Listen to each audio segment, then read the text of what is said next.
At least I see you.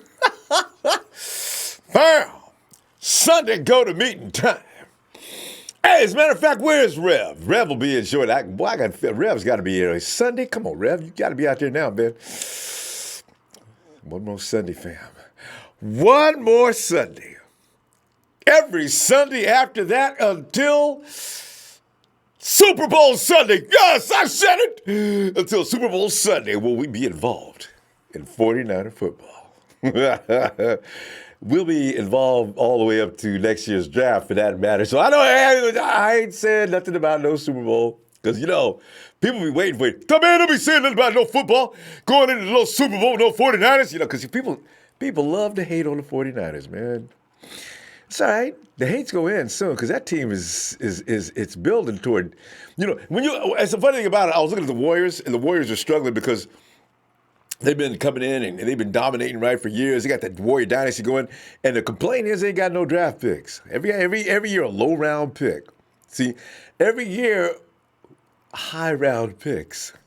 See, that's the way it works. Unless of course you're the Patriots and somehow to manipulate systems where you don't end up with sorry ass players after you win too long, And even I must say, and I hate to admit it, the Hawks have maintained to keep their head above sea level, even though they've been, let's not talk about it. It's depressing because they did that on us on several different occasions to be where they are now, getting all the respect they're getting. We ain't.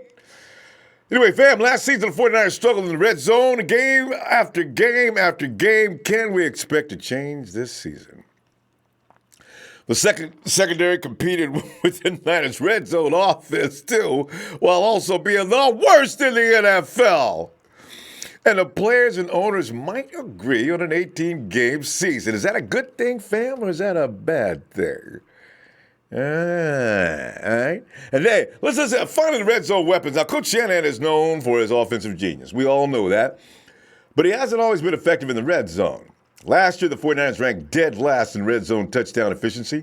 And while the blame can be partially put on the huge injury list from last season, many of the critics still believe the Niners still don't have any true bona fide, legitimate, card-carrying red zone weapon.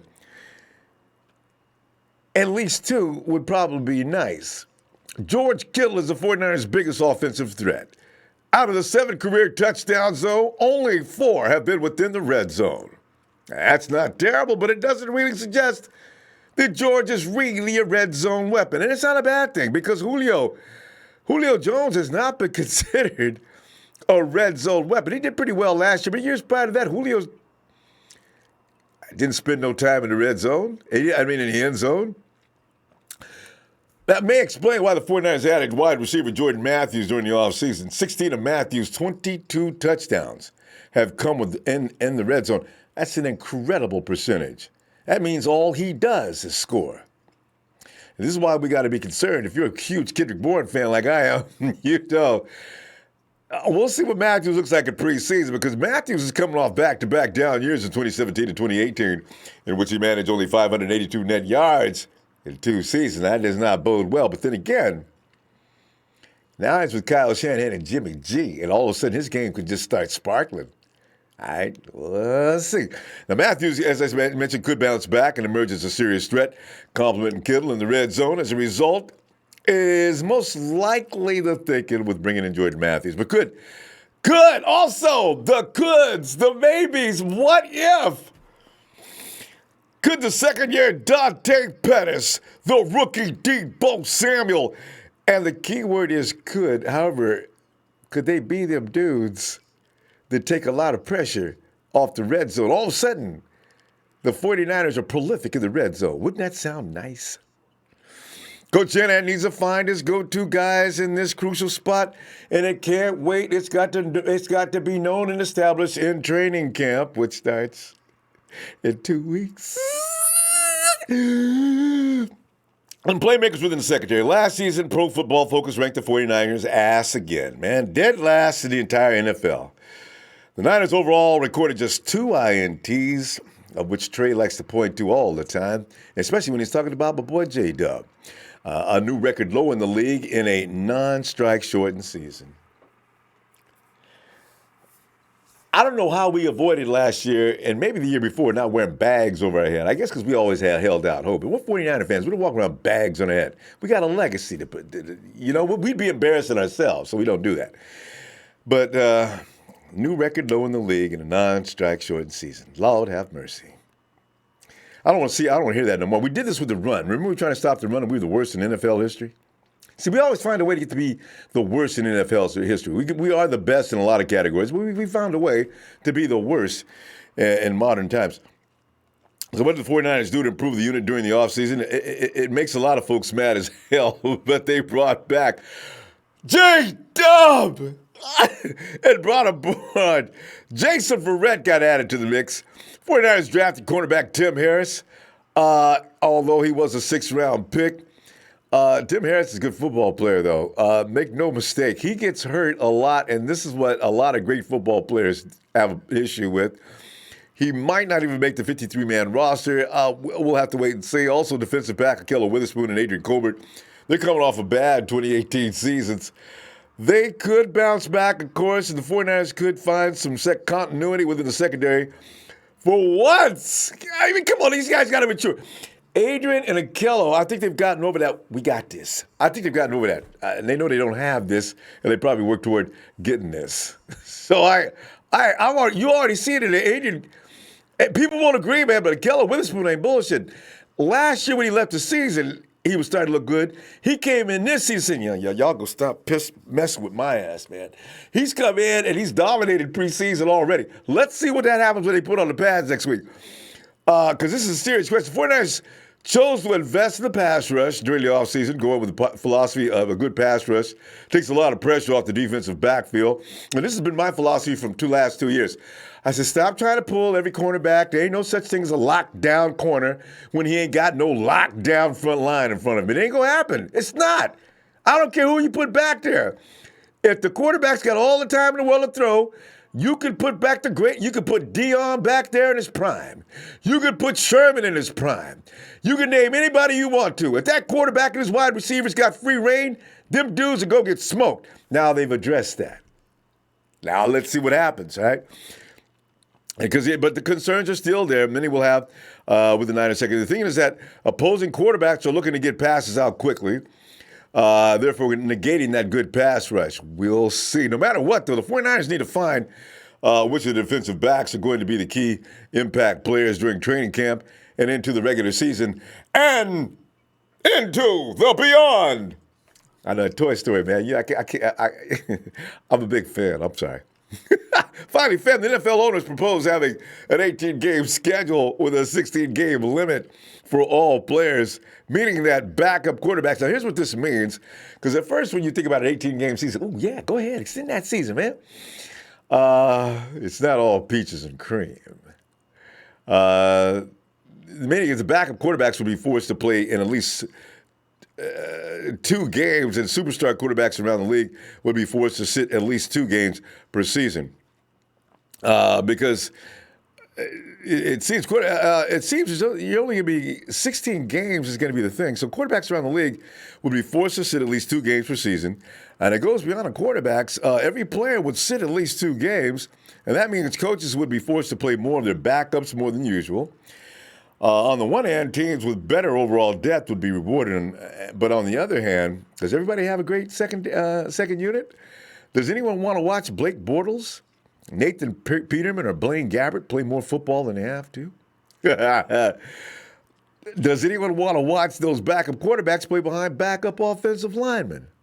Now, they could alternate that and get those backup offensive linemen behind the first string. But, it's really...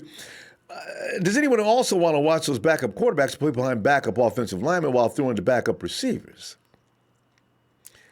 The new setup could lead to some extremely unattractive football, but it would be an 18-game season, so it would be kind of interesting to see who has invested properly in their second-line unit. Now, obviously, just because it has been proposed doesn't mean the players will agree to it.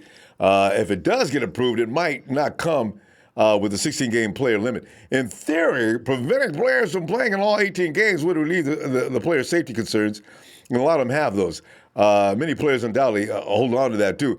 But according to reports, the players find the proposal unrealistic because key players will be unwilling to ride the bench because when the stakes are high. Coach, let me in here. But sit your ass down, man. We got a regulation. You done played 16 games. Okay. So, an 18-game season isn't the only issue up for debate. But it should play a role in negotiations. It's not difficult to understand both sides of the debate. NFL owners want more money. That's why they want to extend the season a little longer. Players will also get more money with an expanded season and increase in revenue. They can't ignore the injury aspect, though. This likely won't be the last time we're going to hear about the 18-game season. It's not going to happen this year, but talks continue later on this month. There are other ways the NFL could stretch the season to 18 games, and they'll probably explore all possibilities. But it doesn't sound like the players are really going for it right now, so we'll see what happens. 49ers going to play 18 games this year anyway, because we're going to get at least in the second round of the playoffs. Word? Damn, Skimmy. Yeah. Let's see what you got. Now, I want to know do we have a red zone threat that you see?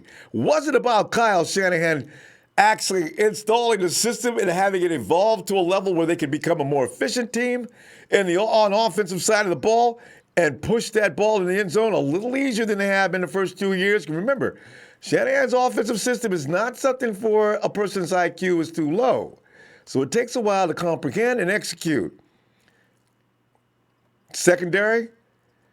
Oh, I've always been a proponent of that. You may have another argument. I'm telling you right now, if you ain't got no front line rush, you ain't got no secondary either.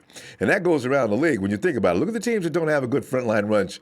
How bad they're getting killed. Now, it did make a difference with the Kansas City Chiefs, which I do not understand because they had a ferocious frontline defense. But the secondary really did suck. But them dudes really couldn't play. And they lost Barry, their big leader, back there in the secondary. So, a lot of things have to go down. Dexter Phillips is up.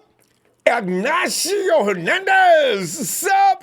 Let's go. Kenny. Is that Kenny Ken? Ain't seen him in a long time. Can't even enjoy his summer like a normal person's supposed to do. Let's go Niners. Robert Galvin says, Ronbo, can you give me, Robert, call me Robert, can you give me a shout-out? Birthday was the 11th. Yeah, we can do that. 49ers, fantastics? I like that. What's up, fam? Slimmy Long, 52. Wow, just 12 more days. Then the pads will be popping. Oh, yeah, it's going to be good time. In San Francisco, a.k.a. San Francisco. I say we'll be strong in the red zone team. Secondary will prosper from the front seven pressure. Got my vote right now, baby boy. Kyle Baker, I would enjoy 18-game season. It just means more 49ers football. I'll drink to that. And Big Show says less than a month, preseason starts. So excited. Yeah. Let me get that birthday knocked out here. Who's that had the birthday? Robert Galvin. Real quick. Happy boss. Happy 49th birthday, Robert. Happy 49th birthday, Robert. Happy Niner. There's something really tight there. I had too much cheese. You can't eat a whole pizza by yourself and not expect to get phlegm. You know what I'm saying? It's plus all the stuff I had on it, too. Let me try it again. Happy Niners!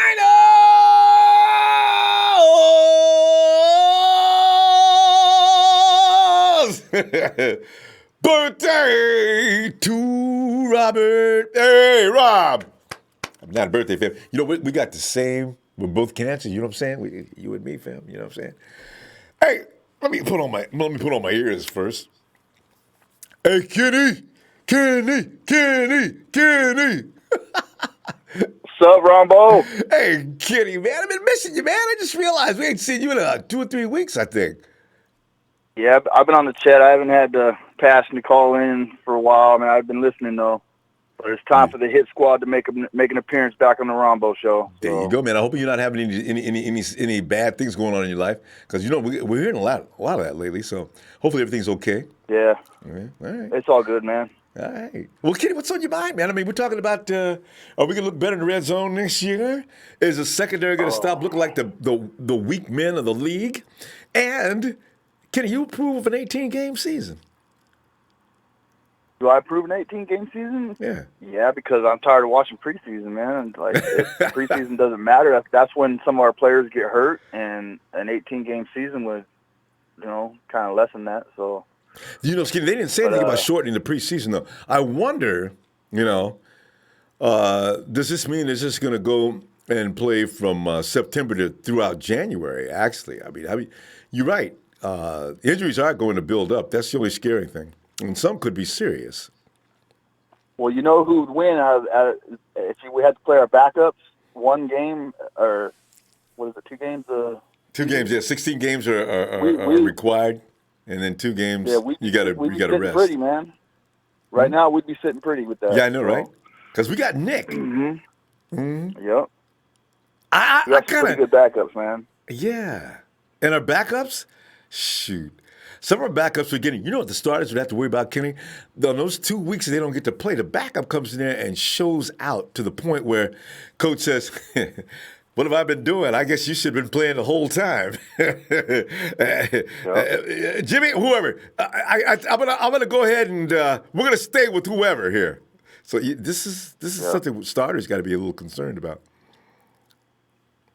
Well, there's a kid that I like and I'm excited about on our secondary, and that's Alex Brown. Everybody is. I'm looking forward to him. Preseason, we're going to see him. And I'm super excited about Deebo Samuel, man. That's our red zone target right there. He makes one-handed catches all the time. So, and he's strong. Strong guys always do it. It's like Bolden. Guys used to try to stay with Bolden. I mean, Anquan I think he used to, bumping. Guys, some guys are physical. If you try to play up on him, it's painful. I got a feeling he could be cut out of that same cloth. Could be. Yeah. So, red zone. But, yeah, man, I have been listening to the show, man, and there has been a lot of negativity, a little bit, people doubting on our team. I think that it's happened to us year after year, to where people are so used to our people are so used to our team being injured and shit happening. Like everyone thinks there's a curse at the Levi Stadium and this injury-prone team, and that carries on year after year. But man, I'm excited for this year. I don't think we're going to have the same issues we had last 2 years. I'm looking forward to a good season and us in the playoffs. So, because Kenny, like you just mentioned, it's we got backups now. We didn't have anybody to come in and play like we do this year. Shanahan and Lynch have said enough of this BS. We lose 2 players and we're done. They got some serious secondary and backups now. So if a guy goes down in the first string now, he may have made a mistake. Yep. I'm anxious to see our running back competition. I'm excited about that too. So there's example of what I'm talking about. Backups to backups. Yeah, we can lose 2 running backs, Kenny, and still keep right on jamming. Darn. Exactly. Yep. Yep. I'm not too high on McKinnon. I think he's probably the weak link on this running back chart right now, just because of his injury, and they say he's not fully healthy still, and so we'll see. Kenny, where did you hear that? I've been looking everywhere to find out, is Jarek okay? Now, according to Richard Sherman, he's fine. He's watching him on the side field, and he's zip as Jarek McKinnon does. So I don't know, but you heard he isn't. Yeah, I'll have to find it. Yeah, send me that link, because all right.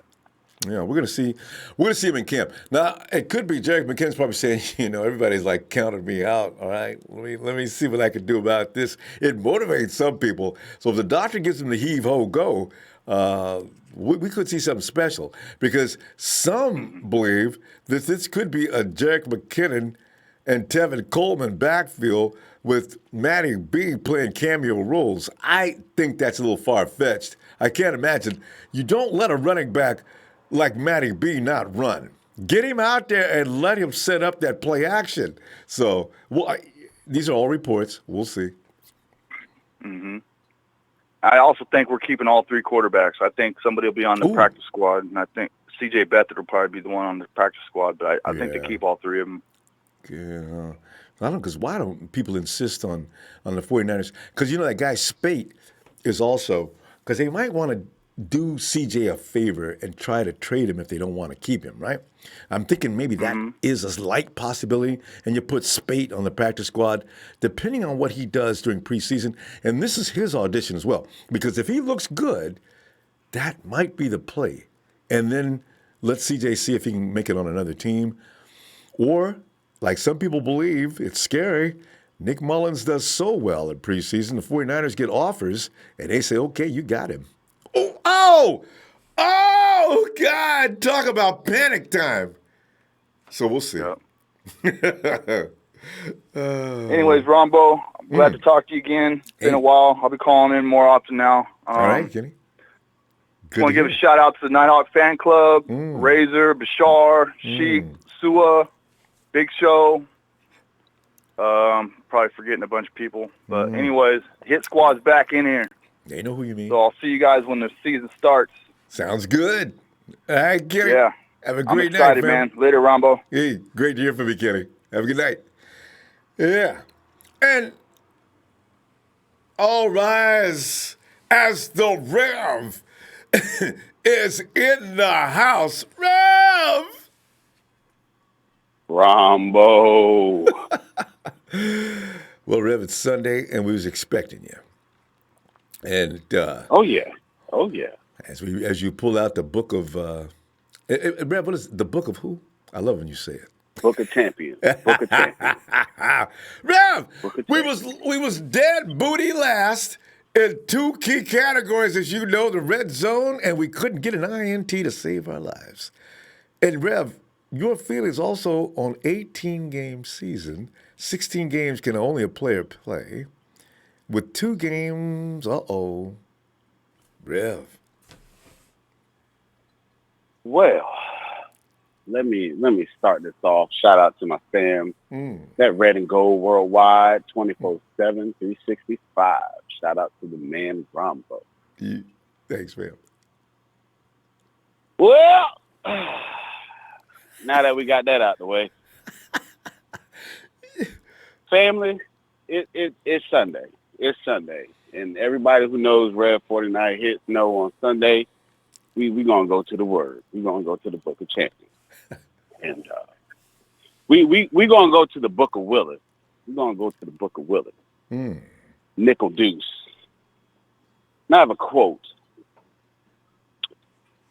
and I say this with such passion, and he says, we have a special team. I feel like we can go as far as we want to go.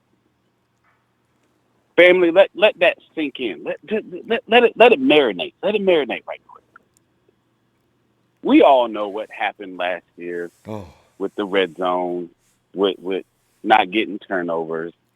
It happens. It happens in this game of football. But what's going to happen, family, we ain't going to be in the bottom of that category come this year.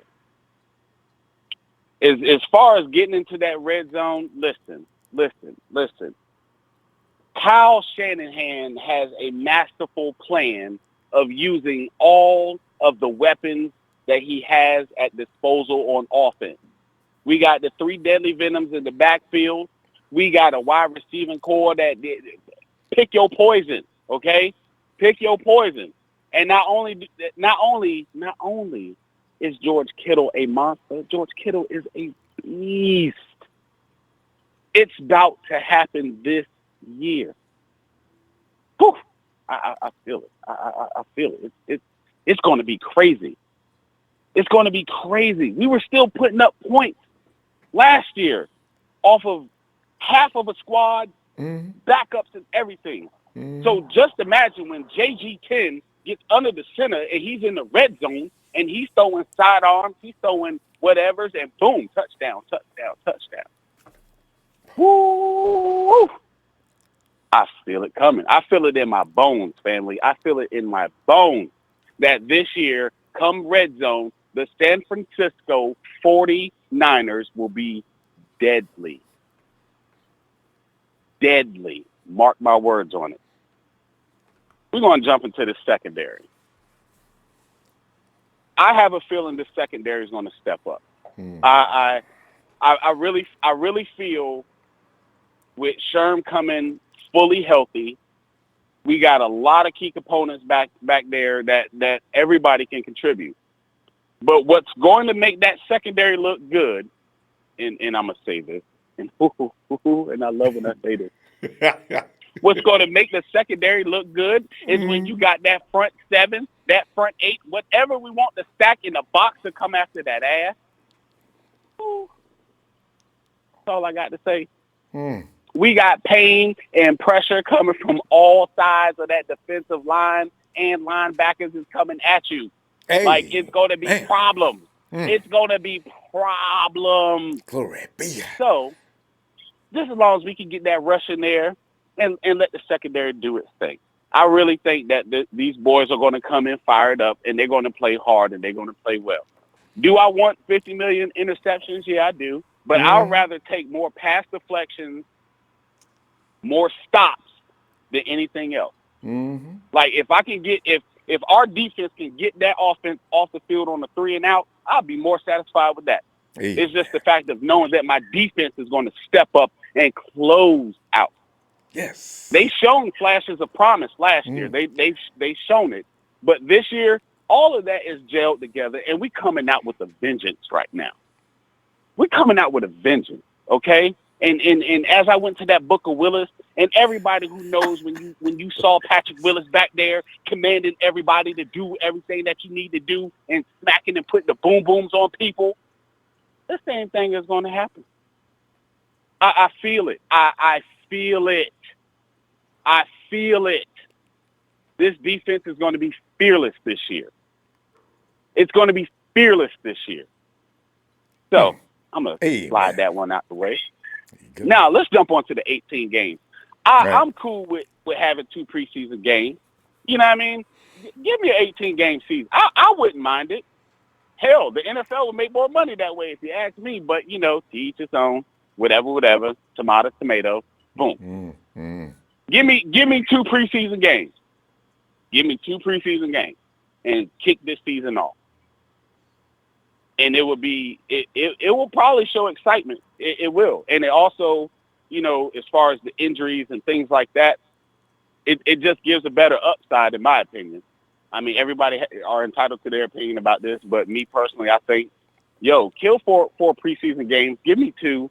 Give me an 18 regular game season and call it a day. That's how I feel about it.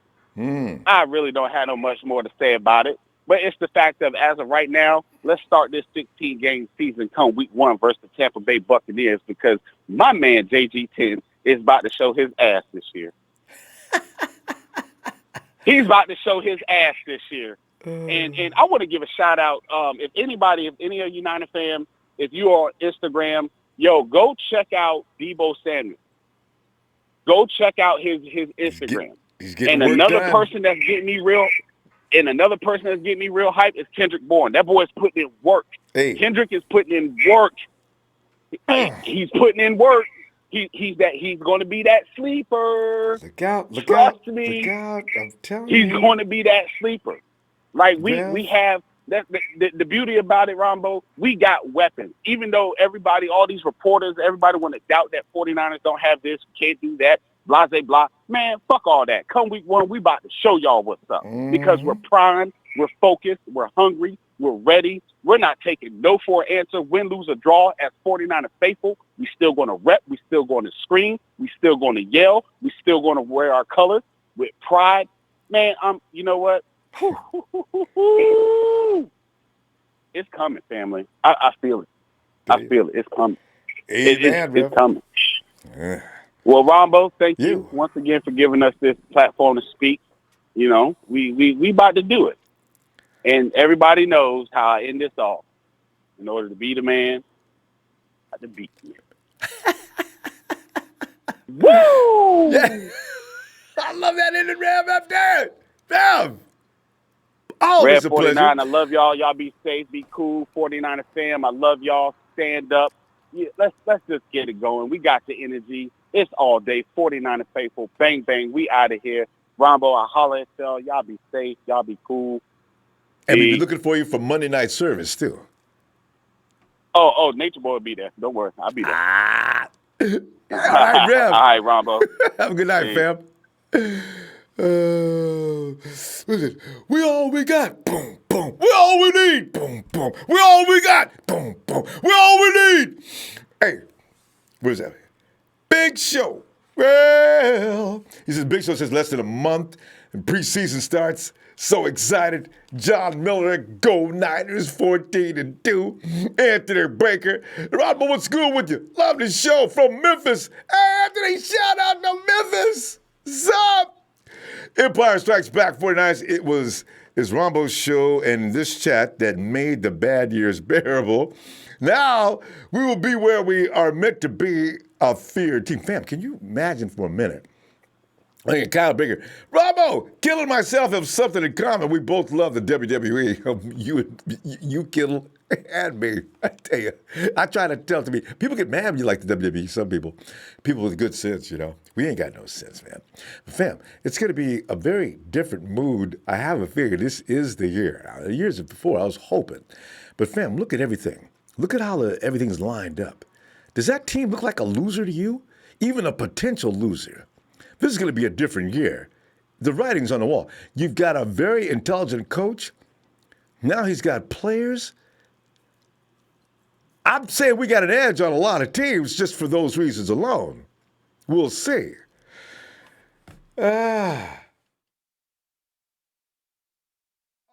Robert, did you step away? Oh, man. We just did the BD song for you. Okay, maybe if you hang out, maybe a little later on. I got witnesses. I just did the birthday song for you, Robert. Anyway, meanwhile, happy birthday to Robert Galvin. All right. Hey, Dre. Hey, Dre. Yo, Dre. Dre Barry says players union won't agree to 2 extra games. Hey, Dre, good. Go ahead. I just read a note you left there.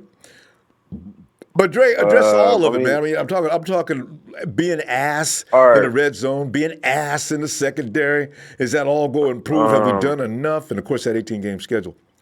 And Dre, by the way, good to see you, Dre. It's Sunday. My player, man, most definitely. All right, so there's a couple of issues I want to address. I got to be quick, and I only got 5 minutes, so let's say 5 subjects for 5 minutes. The first one is the red zone.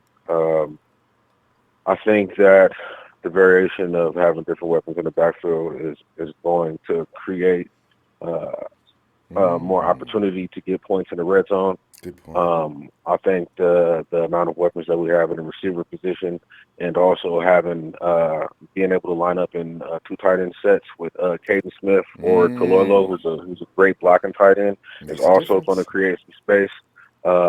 And let's see, what was the other one? The 18-game season. Oh, the defensive backfield. I mean, if anybody knows anything about our front seven when we were dominant on defense, or Legion of Boom, it was a lot of that was predicated to the ball having to be released before the receiver broke on his route, or the quarterback anticipating the rush because he didn't want to get touched, and so he got Twitter fingers and he let the ball go. This front seven is going to cause a lot of tip balls, probably balls thrown into the ground. A lot of balls are going to be thrown into the stance just to get the ball off, not to take the sack, because we're going to be able to put pressure on the quarterback, which we weren't able to do. I mean, the leading our leading sack producer, outside linebacker, you know what I'm saying, was Cassius Marsh with 5.5 sacks. That's just not going to get it done. Cassius is a good guy that you bring in for rotation because he's fast. He can run guys down. But as far as getting the pass rush on, he's not going to get more than 5 or 6 sacks. So he's the guy that you want to come in as a rotational outside linebacker. He is not nowhere near a D Ford or a Nick Bosa. He's not one of those guys. Third, let's talk about the 18-game season. So basically, people want to add 2 more games. So preseason 4 games, 18-game season, that's 22 games. Plus, if you go to Super Bowl, that's like 26, almost 30 games. And guys in the NFL are already underpaid. Ronbo, do you know that the NFL grosses like 20 to 25 more % as far as money compared to the NBA? And these NBA guys are getting $100 million contracts, and you think these guys are going to want to play 2 extra games? I've been wondering about that for years. Just think if you're a team who's 1 or 2 games out of the playoffs, and instead of sitting your guys, you have to play them. And let's say somebody like a Saquon Barkley or Antonio Brown, or let's say even or Patrick Mahomes, and he's playing in week 17 or 18, and he tears his MCL, ACL, and PCL. He blows his whole knee out. Oh. He blows his whole damn knee out. Why? Because, these owners want to be greedy, and then we as the fans say, well, they can play 2 extra games. Yeah, when you're sitting your ass on the couch, these guys are in the game, and they're hurting.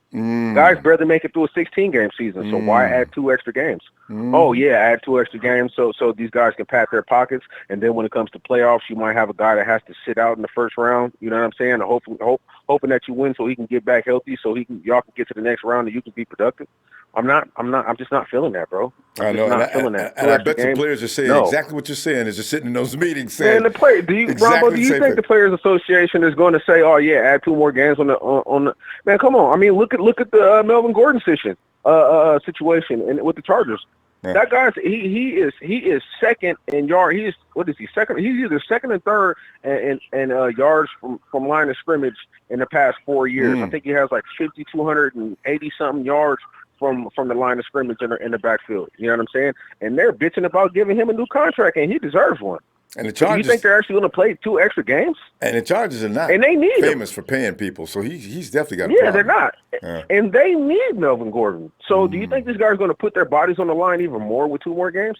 Get real. Come on, it's easy to say. Dre, that's why we're heading for some serious problems. I mean, you know what, though? It may be that they're just going to bypass that situation because otherwise, if that's a sticking point, it's going to be in trouble. Yeah. It's not going to happen, Ronbo.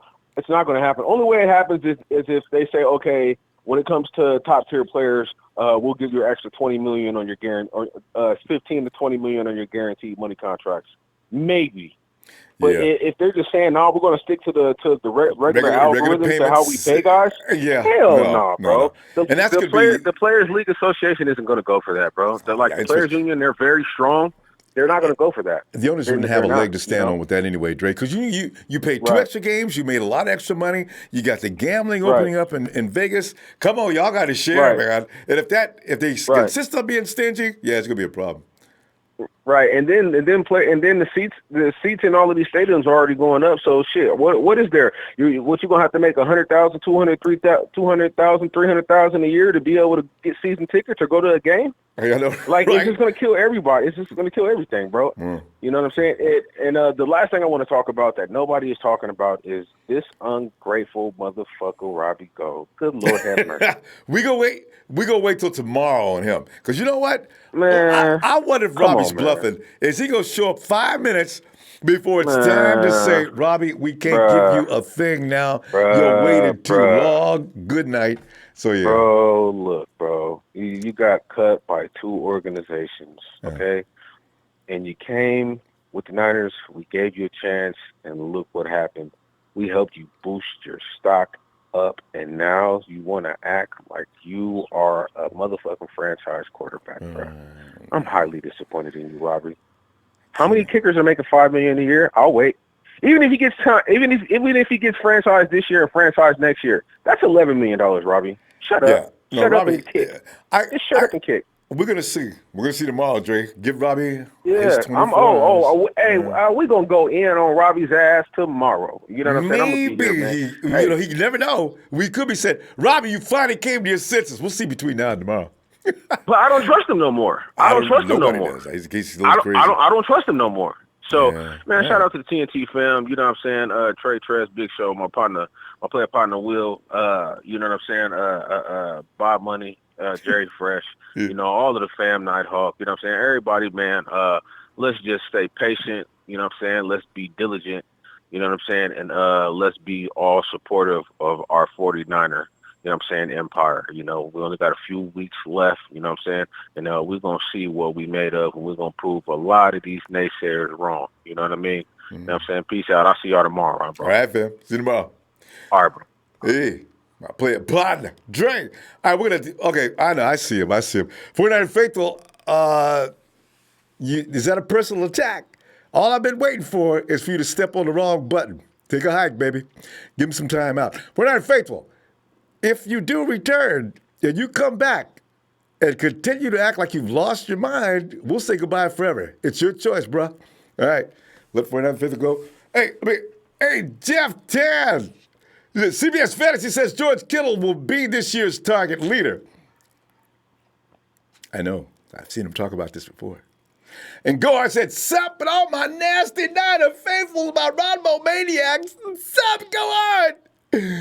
D'Angelo Carter says the 49ers are back. Much love to the Empire. Ronbo Sports. I always read those bags. D'Angelo, thanks, Phil. San Francisco, a.k.a. San Francisco. I predict Wisnowski will have the most special team tackles among all kickers in the league. You know, special team tackles.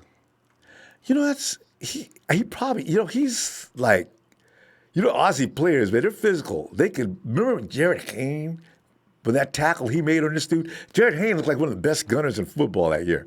Yeah, I seen him make that one tackle, deck the dude immediately with one of the perfect tackles that you ever seen, right? Coming downfield at that speed, boom!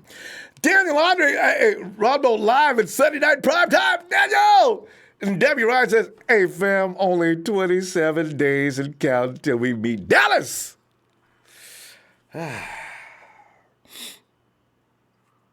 Can't believe it's already time. Because we go through all the time we go through, and all of a sudden, boom! Oh, my other player partner, Will, what's up? Ronbo, player partner, what's up, man? You know what I'm saying, man? We're just looking back here. And Will, the nice thing about this year is, if everything goes right, I think it will, we can look back at them days we said, man, remember we was the worst team in the red zone in the NFL? And the secondary was worse than they was. And, it's good to have gone through what we go through. It's like you can appreciate being rich after you've been poor for so long. You know what I'm saying? And, Will, that 18-game schedule, you just heard Dre. How do you feel about that? Well, man, shout out to you, Ronbo. Appreciate Thanks, what you do, man. Hey, look, I want to clear up what the first caller, Kenny, said about Jerry McKinnon. Jerry McKinnon isn't going anywhere.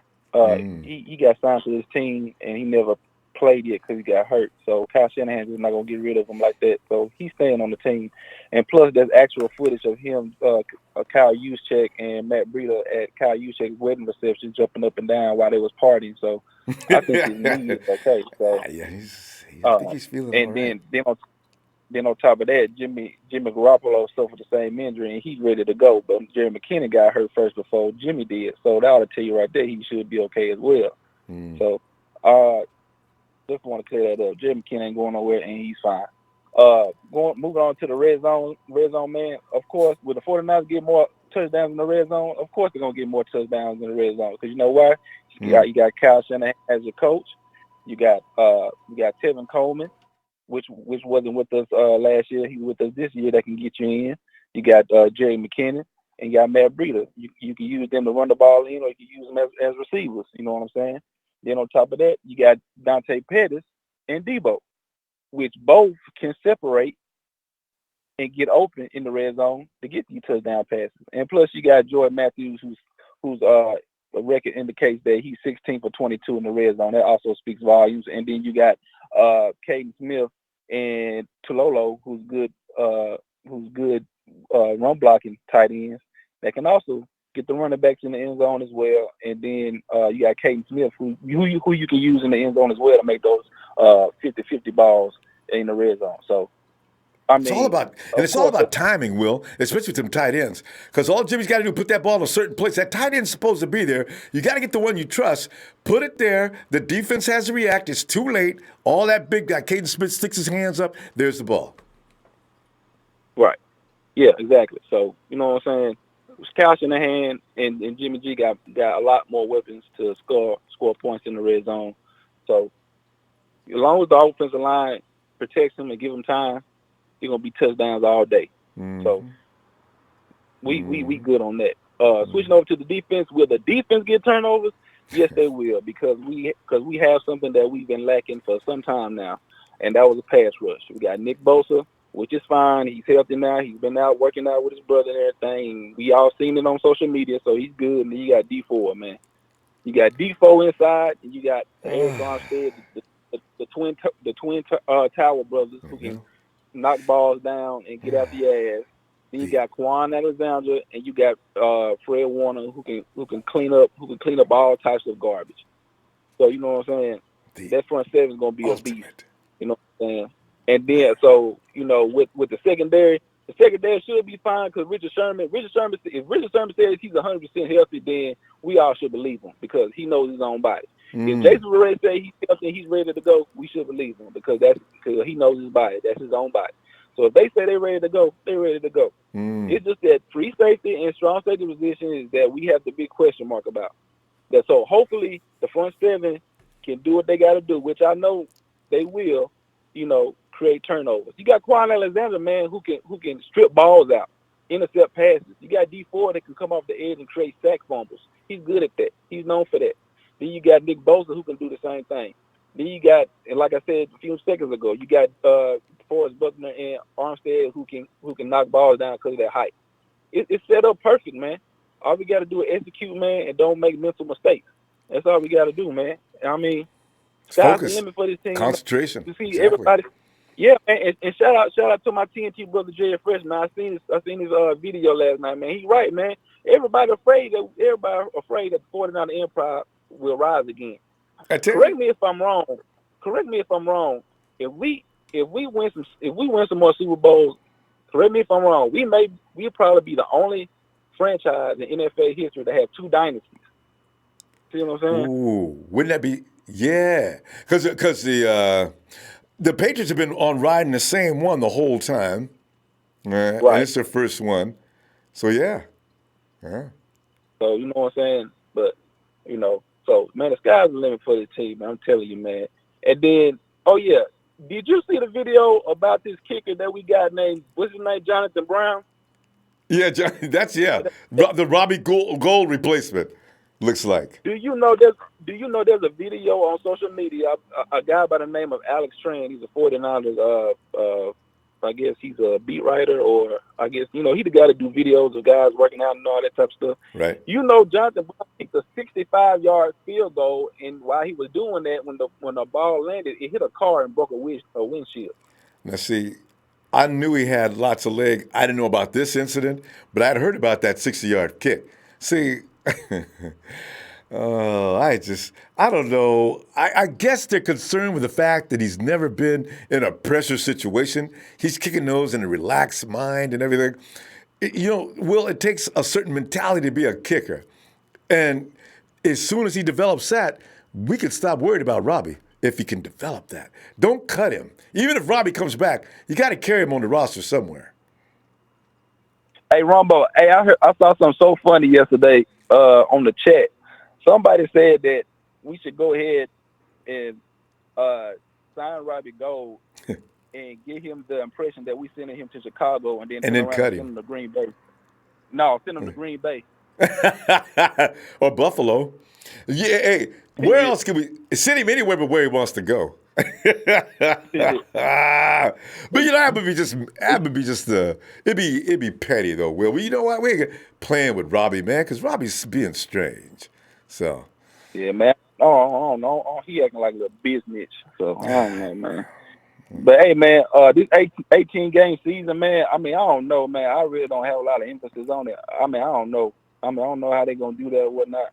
I mean, it would it's going to have its pros and cons because, you may shorten up the preseason, which would, help guys be more healthier. Then, we don't have to worry about playing all 4 preseason. Then within them 4 preseason games, somebody get hurt. So, be honest with you, I'd be really just want to skip preseason. Like, man, just start training camp, give them enough time in training camp to get ready, and then go ahead and throw them out there for the, for the season. But I understand you got to see what talent that you got on the team, so that's why they have the preseason. So I can understand that. So that's it. All right. All right. Well, tell you what, I look forward to Monday night, and we'll see where this is going with Robbie. And yeah, the 18 game schedule is getting no votes so far. So okay, because I got a feeling I don't know about if they're going to cut preseason games. They haven't indicated anything alluding toward the preseason. It looks like they're just talking about extending the season because owners making money on preseason games too. So if there's any money involved, because there's television, there's concessions, there's seats sold in them preseason games. So I got a feeling they're not talking about that. We'll see. Yeah. One more thing before I get off.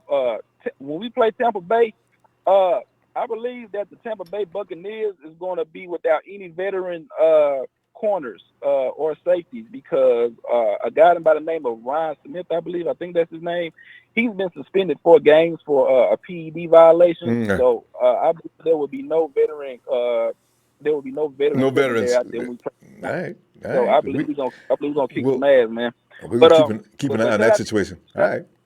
All right, man. Shout out to you, Ronbo, man. Shout out to Thanks, my man. TNT fam, my player partner, Trey, Trez, Jerry Fresh, Big Show, and the Rev, man. You know what I'm saying? Fuck the Rams, fuck Rudy. They lost and they broke. All right, well, have a good night, fam. See you tomorrow. All right, you too, man. Yeah. I see NFC West Nemesis. Thanks, fam. Says, give Wisnowski a $1 million signing bonus per second hang time on kicking Robbie Gould out of 49er Stadium.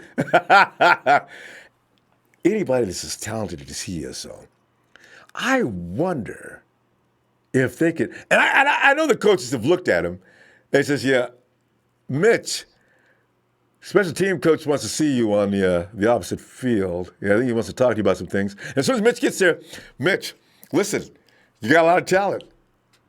What we want to know is, can you handle all the kicking duties? Listen, Mitch, there'll be a little extra in there for you. If you can kick field goals, we may have another contract to give you. Let's go, man. Let's see what you got. All right. Hey, CJ, come on over here and hold the ball. You know what? Let's not start with the CJ jokes, right? That's it. I wonder. Hey, Russo, what's up? Kristen Sanchez, what's up, fam? And Quest for 6, let's go, Empire.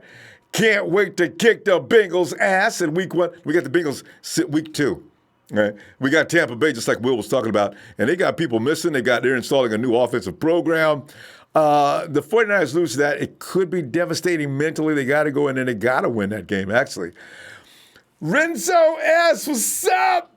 Melee. I'm excited to see how K Street is coming along. Everybody is. That dude is a mule. Itchy Chinny Kojak. We're not seeing it in a long time. What's up, Itchy Chinny Kojak? And Michael Lang says, I saw a video explaining Kyle's offense. Isn't that interesting stuff?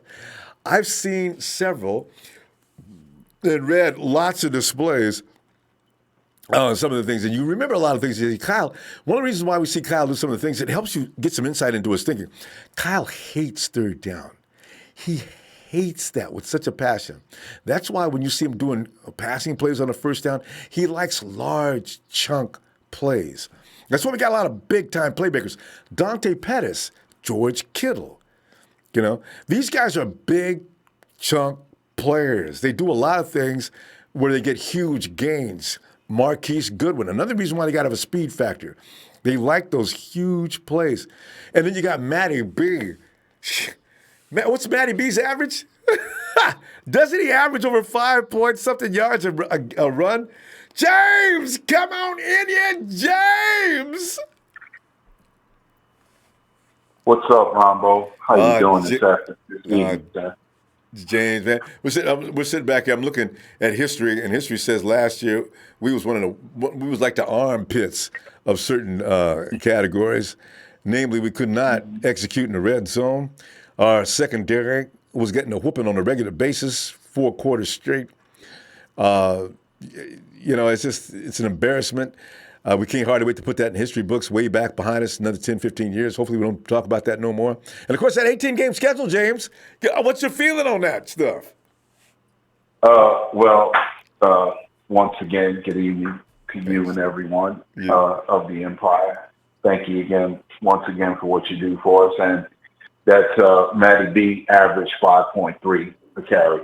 There you go. And back to this kicking situation. It's it is what it is. It's starting to. I don't know. I'm feeling like, at this point, I'm losing faith in Robbie. If I don't see Robbie come in tomorrow by say 9:30 a.m. Your time out there and is making good with Kyle and saying that, hey, they're there to win championships and he'll worry about the contract situation down the road.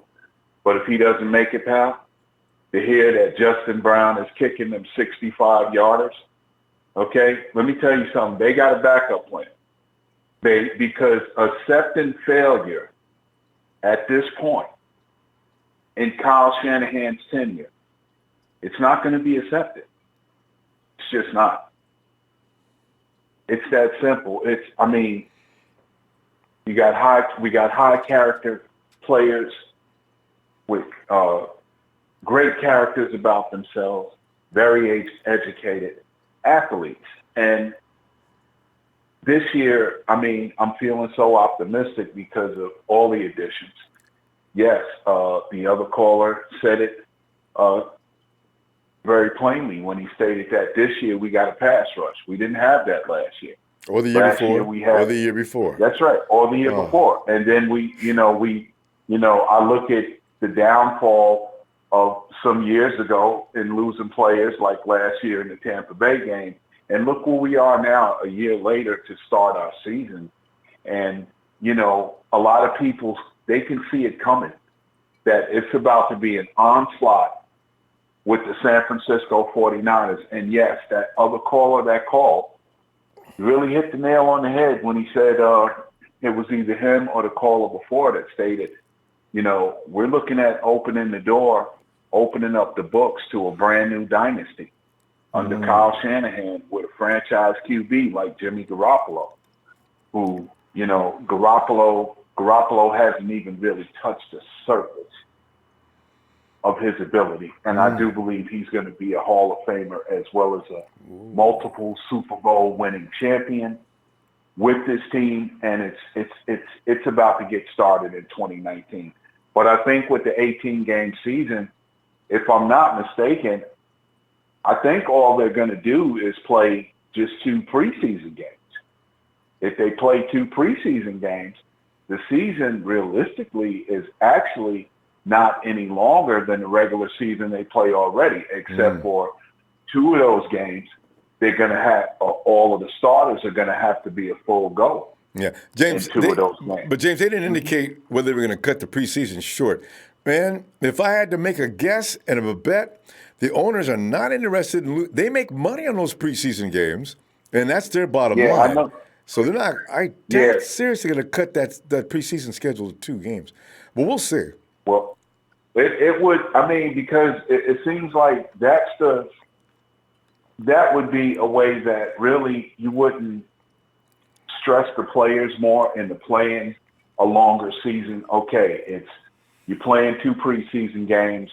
You start your regular season, your first season. As you normally would. As you normally would. The thing is, James, on that, then I think the players wouldn't even be arguing because they get paid more and sooner and less stress. Well, that's exactly right. And it's kind of like at the same time, it's a win-win for the owners because they're going to sell tickets even in the preseason, but with another 2 games of packing your stadium. You understand? That's going to generate quite a larger amount of revenue. And that's going to be, franchise. and that'll probably be the position the players go on. But knowing greed, like I know greed in the owners, they're going to say, no, we was hoping we go ahead and continue that preseason schedule, but if we extend the season, instead of going December 31st, we go to the 15th of January and you play your Super Bowl toward the end of February. I know that's what's happening, James. I guarantee you. And the players said, oh, hell no. You go increase salaries, compensation, and all that stuff. Or they said, well, now we go play bonuses and things like that. No. And that's what the sticking point's going to be.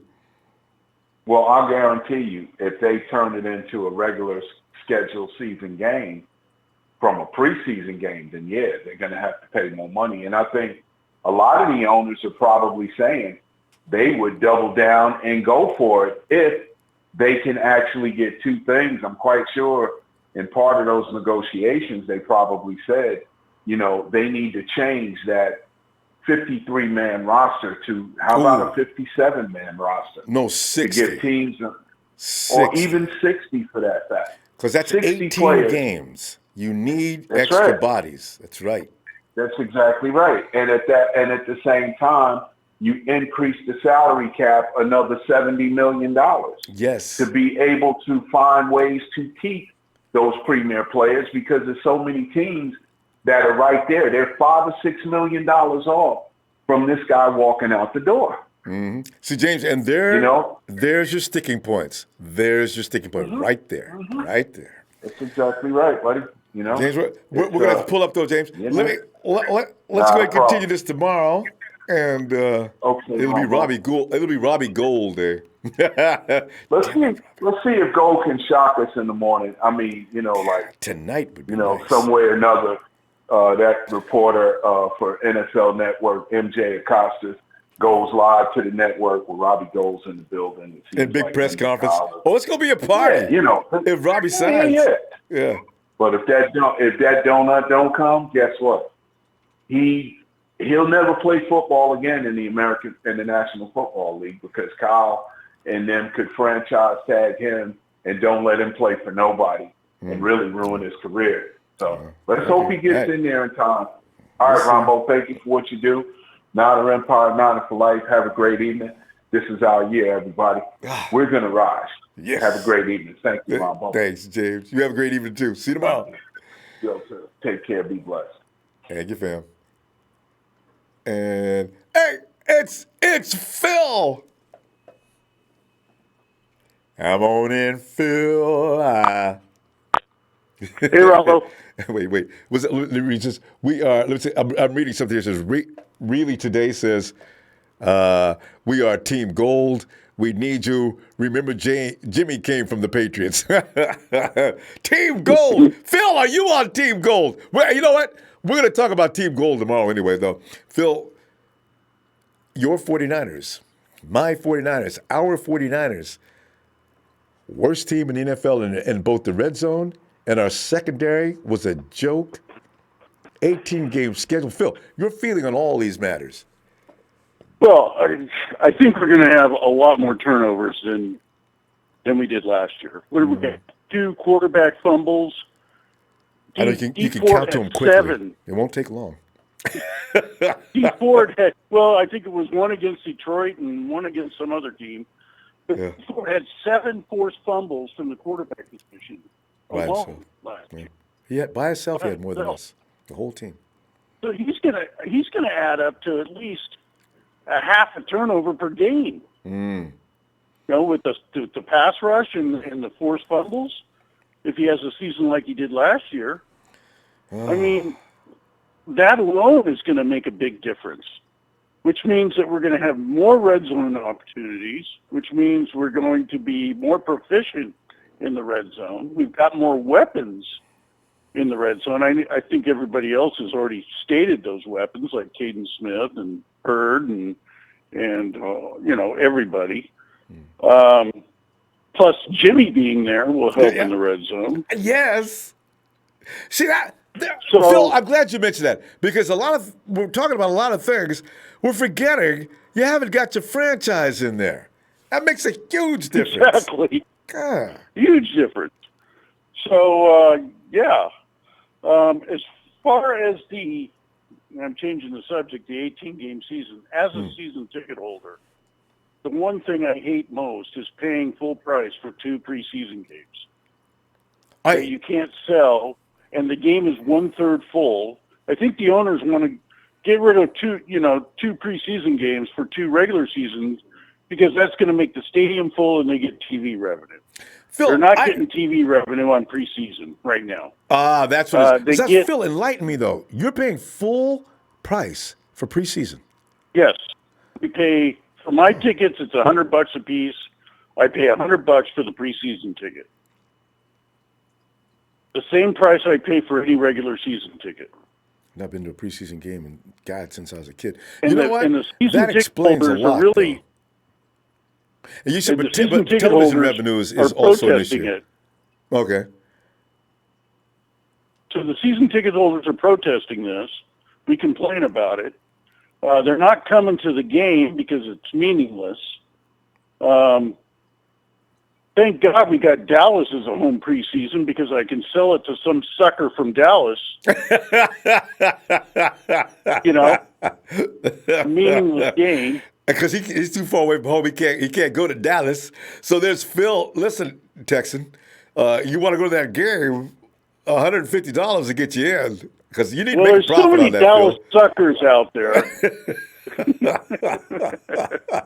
It's a good preseason game to have because, there's Dallas suckers. But other than that, the Charger game this year, nobody wants to go. Who cares? I know, it's the last one every year. We already know it's coming. And you can watch it at home. So the stadium's like 1/3 full. They do get to the season ticket holders, but the season ticket holders don't make up the whole stadium, so the owners lose revenue there. Plus, they lose concession revenues because nobody goes to the game. Oh yeah. My preference is just get rid of the 2 preseason games, 1 home, 1 away, and go with 16 games. If you're really looking at the health of the players, because there's 2 games in that preseason of 4 games that are meaningless. I mean, Phil, nobody plays. Okay, one question on this, though, Phil. How do you look at your rookies and your UDFAs and a lot of players who are trying to make the team? Have you got adequate practice? Enough? Can you make that judgment in practice? Because you need some hostile competition. Yes, because they do practices. They have practices where you have another team. Like I think you did it with the Ravens one year. There's that. You can do that without having a game and get some real game time practice. Yeah. And Kyle can do things like open up his playbook a little earlier because it's not televised, and he can do some things that he couldn't do because he go vanilla for 4 weeks. And really, the starters only one preseason game. Usually, it's week 3. Week 3 is it that the starters actually play. True. Yeah, that's the dress rehearsal. Other than that, they don't even play. And they don't run the real playbook on week 3 either. So. No, it's vanilla. Everything's vanilla. I mean, when I go to preseason games, only because the stadium's like 10 miles from my house. Yeah, so it's not it's not that bad. But I don't even like to go to preseason games. It's a waste of time. Oh yeah, you watch it at TV because you just look at the guys that are trying to make the team. So you might as well stay at home. I didn't know they were charging full price for it. Most of us guys just go to the parking lot and drink beer in the parking lot. Oh, yeah, and barbecue and eat, right? Because it's summertime. Exactly. Exactly. It's a reason to get together, but that's about it. But so I'm all for a 16-game regular season and 2 preseason games, and get rid of the 2 preseason games. And that may be it. I'd be fine with that. That may be it too. Because if you add the 2 extra games, sure they get more revenue, but they're going to have to expand the rosters. At least they would have to be able to suit up the 52 guys. Normally they suit up 40 48 or 49, whatever it is. 40, and 48, then 49, yeah, 48, yeah. Yeah, and then have the 52 on the roster, which they're paying anyway, so they might as well have them suit up. I think you should extend that roster to 60 players because, you're going to have, if statistically you can figure this out, how many injuries per game does the average team sustain? And you come up with that average and add that many more players. And I imagine it'd be somewhere 5 or 6. They end up signing players up to scrap heap just to fill the roster after a while. Bringing them up from the, and then they'll say, well, that's why you have your practice squad. Oh, come on, guys. I could just see the argument going on in that room that gets really heated at times because the owners, the owners are going to protect their interests. And the players got to be concerned with their bodies. So, Yeah, I'm all for 16 games and then, one home, one away preseason game, and that's it. I mean, if you go to 18 games, then how do you adjust the schedule? Right now they play all the way till one December in the 31st. AFC division, one in the NFC division, and then they play 2 games of non-divisional games that's based on where your standing was, right? So we got Washington when them East Coast where the Rams have Dallas. And then there's extra travel involved. Yes, so you'd have one of them. And Phil, also you look at the season lingers. Teams that go into the playoffs every year, except for the Patriots, which are the exception, of course. The longer you go into the extent of the playoffs, it takes longer to recover going into the next season. It's a short off season for playoff teams. We've seen this have its effect on teams that end up in the playoffs every year, except for the Patriots, as I mentioned. They seem to come back fresh no matter what. Like the Rams this year? I can't wait! Boom! But yeah, these are things that have to be considered. And, or they're going to make us wait until October to start the season. That could be that could be a thing, too. So we'll see.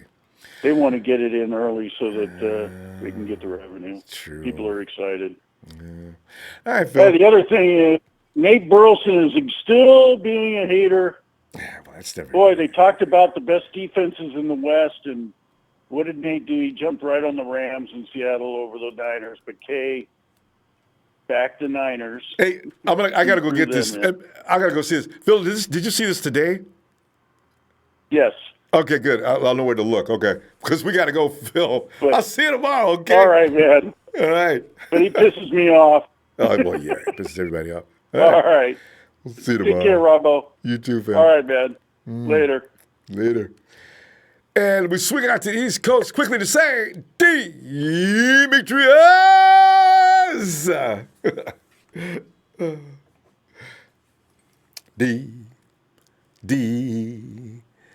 Demetrius. Demetrius? Demetrius explained last time what happened to him. I guess it may have happened to him again. Hey, Lewis!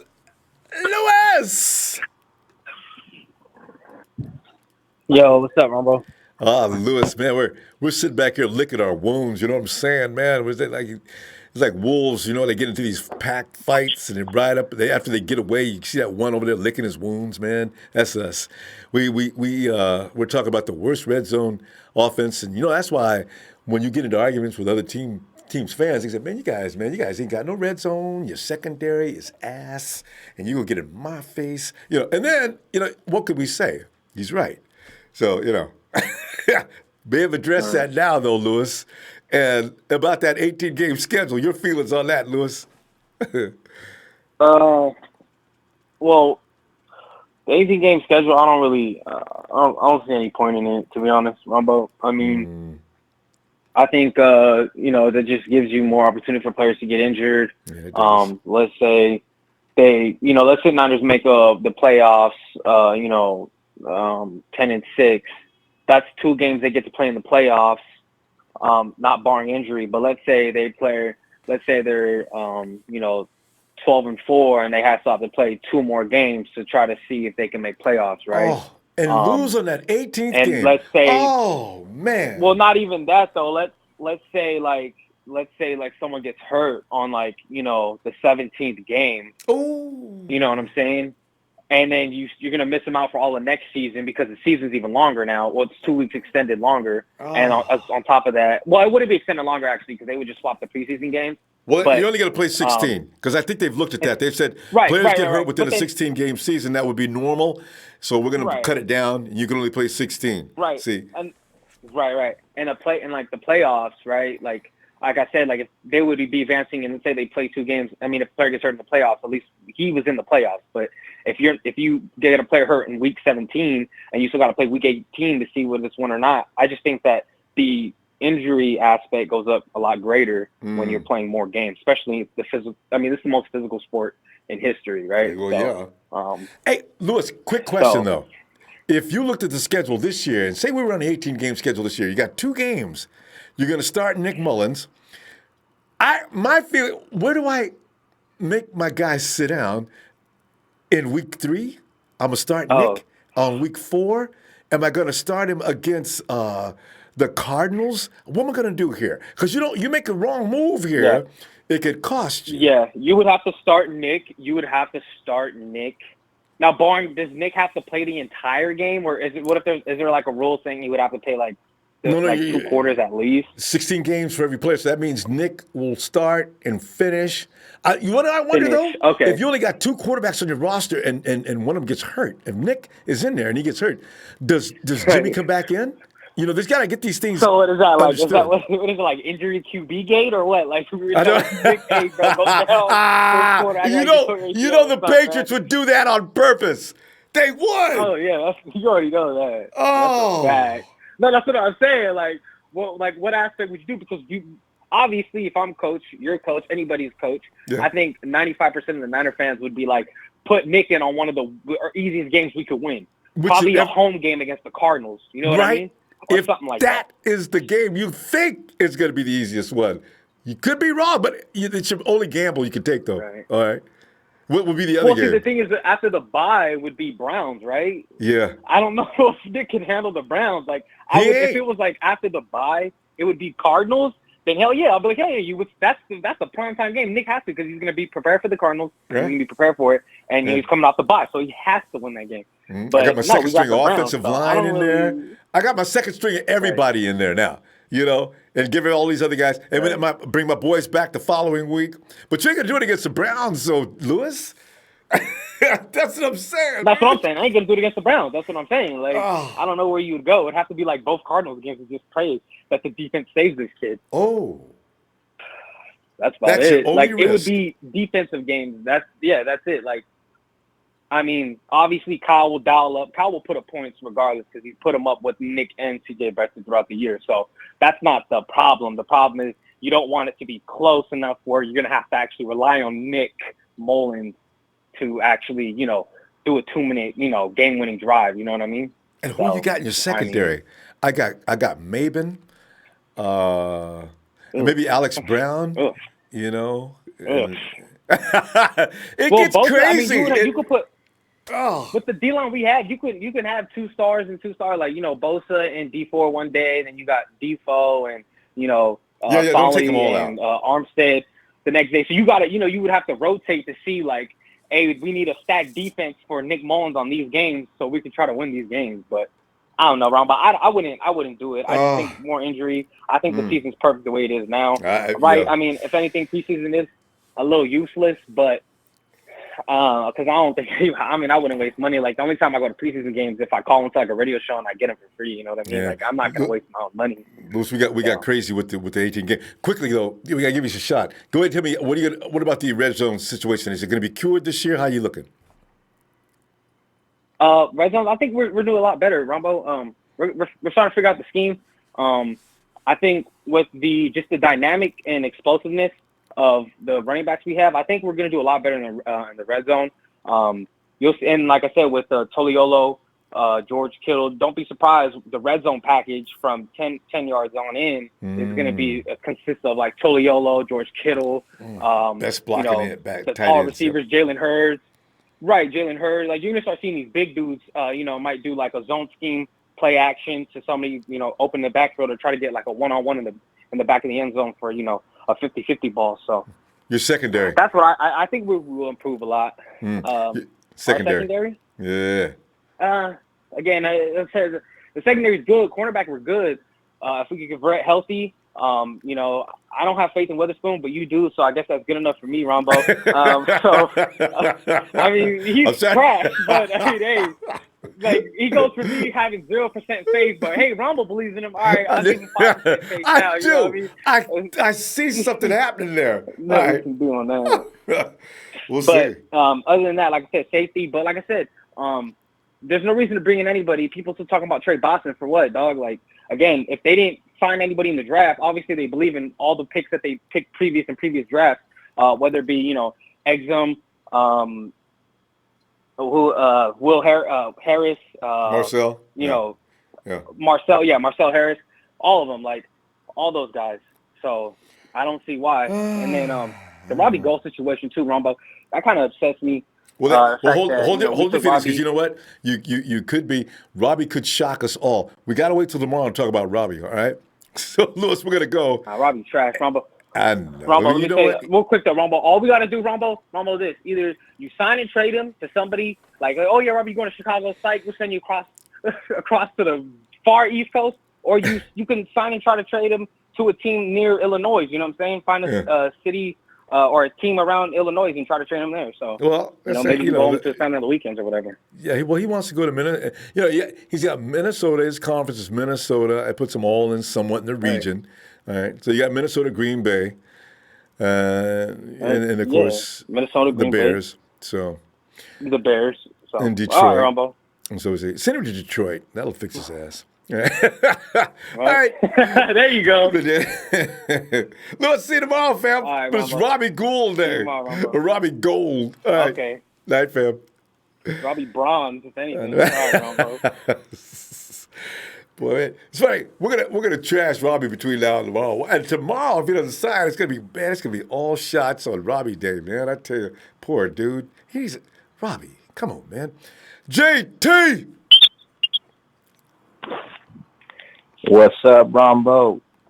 JT, man, we're looking back and wondering if we could take the Band-Aids off. The 49ers have been trying to run a red zone as it has not been working for the past 2 seasons since Kyle arrived.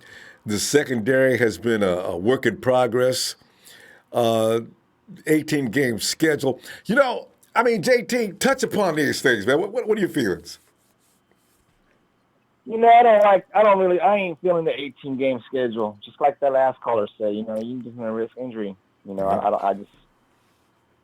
I'm on the same boat. Mm. Yeah. I mean, yeah, sure, it'd be nice to see, but at the same time, you know that stipulation talk about players can only go 16, and now you got a new hurdle to get over. I need to come up with a team that's got the potential to win. I cannot afford to send my backups in there and lose this game because of that reason. So now I got to really do some strategic shuffle here to keep that team strong while putting in my second-string quarterback, you know? So I don't know if that's a good thing for us as fans to watch or not. You know, everybody probably love to see the season go a couple extra games, but not for the way it's being structured so far. It's all about the owners. Yeah. It ain't about us. It ain't about the players. It's about the owners. That sucks. Yeah, I'm not feeling it. They just need to leave shit the hell alone. Probably. And just go on about football. Yeah. Yeah. I think we have to take it off the table. Yeah. But as far as the season's going, you know, Ronbo, I for one can't wait. I'm so excited. I'm so excited, Ronbo. It's coming out. So excited. You ain't got to wait much longer. Yeah, like I'm so excited, even for preseason. I just heard the last caller say preseason's about guys who are trying to make the team who's got something to prove. Yep. That's what the preseason is about. It could be exciting, yeah. And I, for one, Ronbo, I can't wait to see Jimmy back on the field. I know. Jimmy Garoppolo, he is on offense. He is the offense. He's the train that makes the offense run. make this ball go. He just needs to stay healthy. As long as he stays healthy. You're only going to see him for cameo appearances in preseason, though. Week 3, you may get to see him for a quarter, but that's it. Oh yeah. I was just talking about the regular season, but in the preseason, I can't wait to see what he's going to do against the Cowboys. Hey, JT, did Jared Goff play any preseason games last year? I have a feeling Kyle may go that route. We'll see. Even if he doesn't put Jimmy on the field in preseason, I'm still. I like to see even Nick Mullins light it up because I know he can too. It's going to be Nick Mullins versus CJ. I got a feeling it's going to be the whole preseason. Nick versus CJ, and which one's going to start every week is going to be interesting. So, yeah, I'm all for it. Boos are going to be flying though. If Nick is starting every week, oh man, fans, especially in San Francisco, what are you doing, Kyle? Cut the crap, and see that's going to be funny. So, let me get into secondary. Let me get into the secondary over here. The secondary here, I'm excited for none other than my man, Jason Varrett. Yeah. He ain't going to play much either, though. I believe that he is going to be the X factor in the secondary, Ronbo. He's got it in him. That boy, he can do it. He stays healthy. It's a bad I was reading on Pro Football Focus or something. He had a 90.9 coverage grade with when you get past 80s and then the 90s, that's elite. With a passer rating allowed of 82.90, I think he was killing it.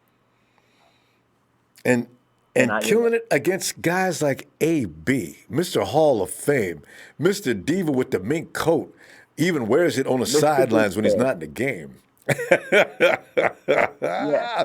So, I can't wait. I can't wait to see Nick Bosa. I was just watching him on Instagram with him and his brother. He looks pretty good. And, I think I'm more excited about the defense than I am the offense this year. See, that's a nice thing about this year. You're allowed now to get excited about both units. They're both got pop. Whew. Yeah. Yes. I mean, I want to see Debo Samuel and my boy Jalen Hurd. Oh man, I can't wait, Ronbo. I know we're just gonna kill it this year. We're gonna kill it. There's no reason shut not all to. The naysayers wrong. There's no reason not to. And Nate Burleson still talk about the Rams defense. Boy, that boy's feelings gonna get hurt this year. I can't wait. Yeah. Woo! I can't wait. God, I gotta get that film. All right, Ronbo, I'm gonna cut it short and sweet. That's all I gotta say. Hey. I'm just excited. Appreciate you, JT. Niner Empire. This is Niner Empire, and we're just gonna whip everybody's ass. Yeah, it's gonna be some serious fight. But we ain't gonna get punked. That's for guaranteed, sure. Hey, not like we're gonna be a 13 or a 12-win team this year. That's a fact. If they get, man, it all depends on what happens in the first few weeks. Will set the tone for the 2019 49ers.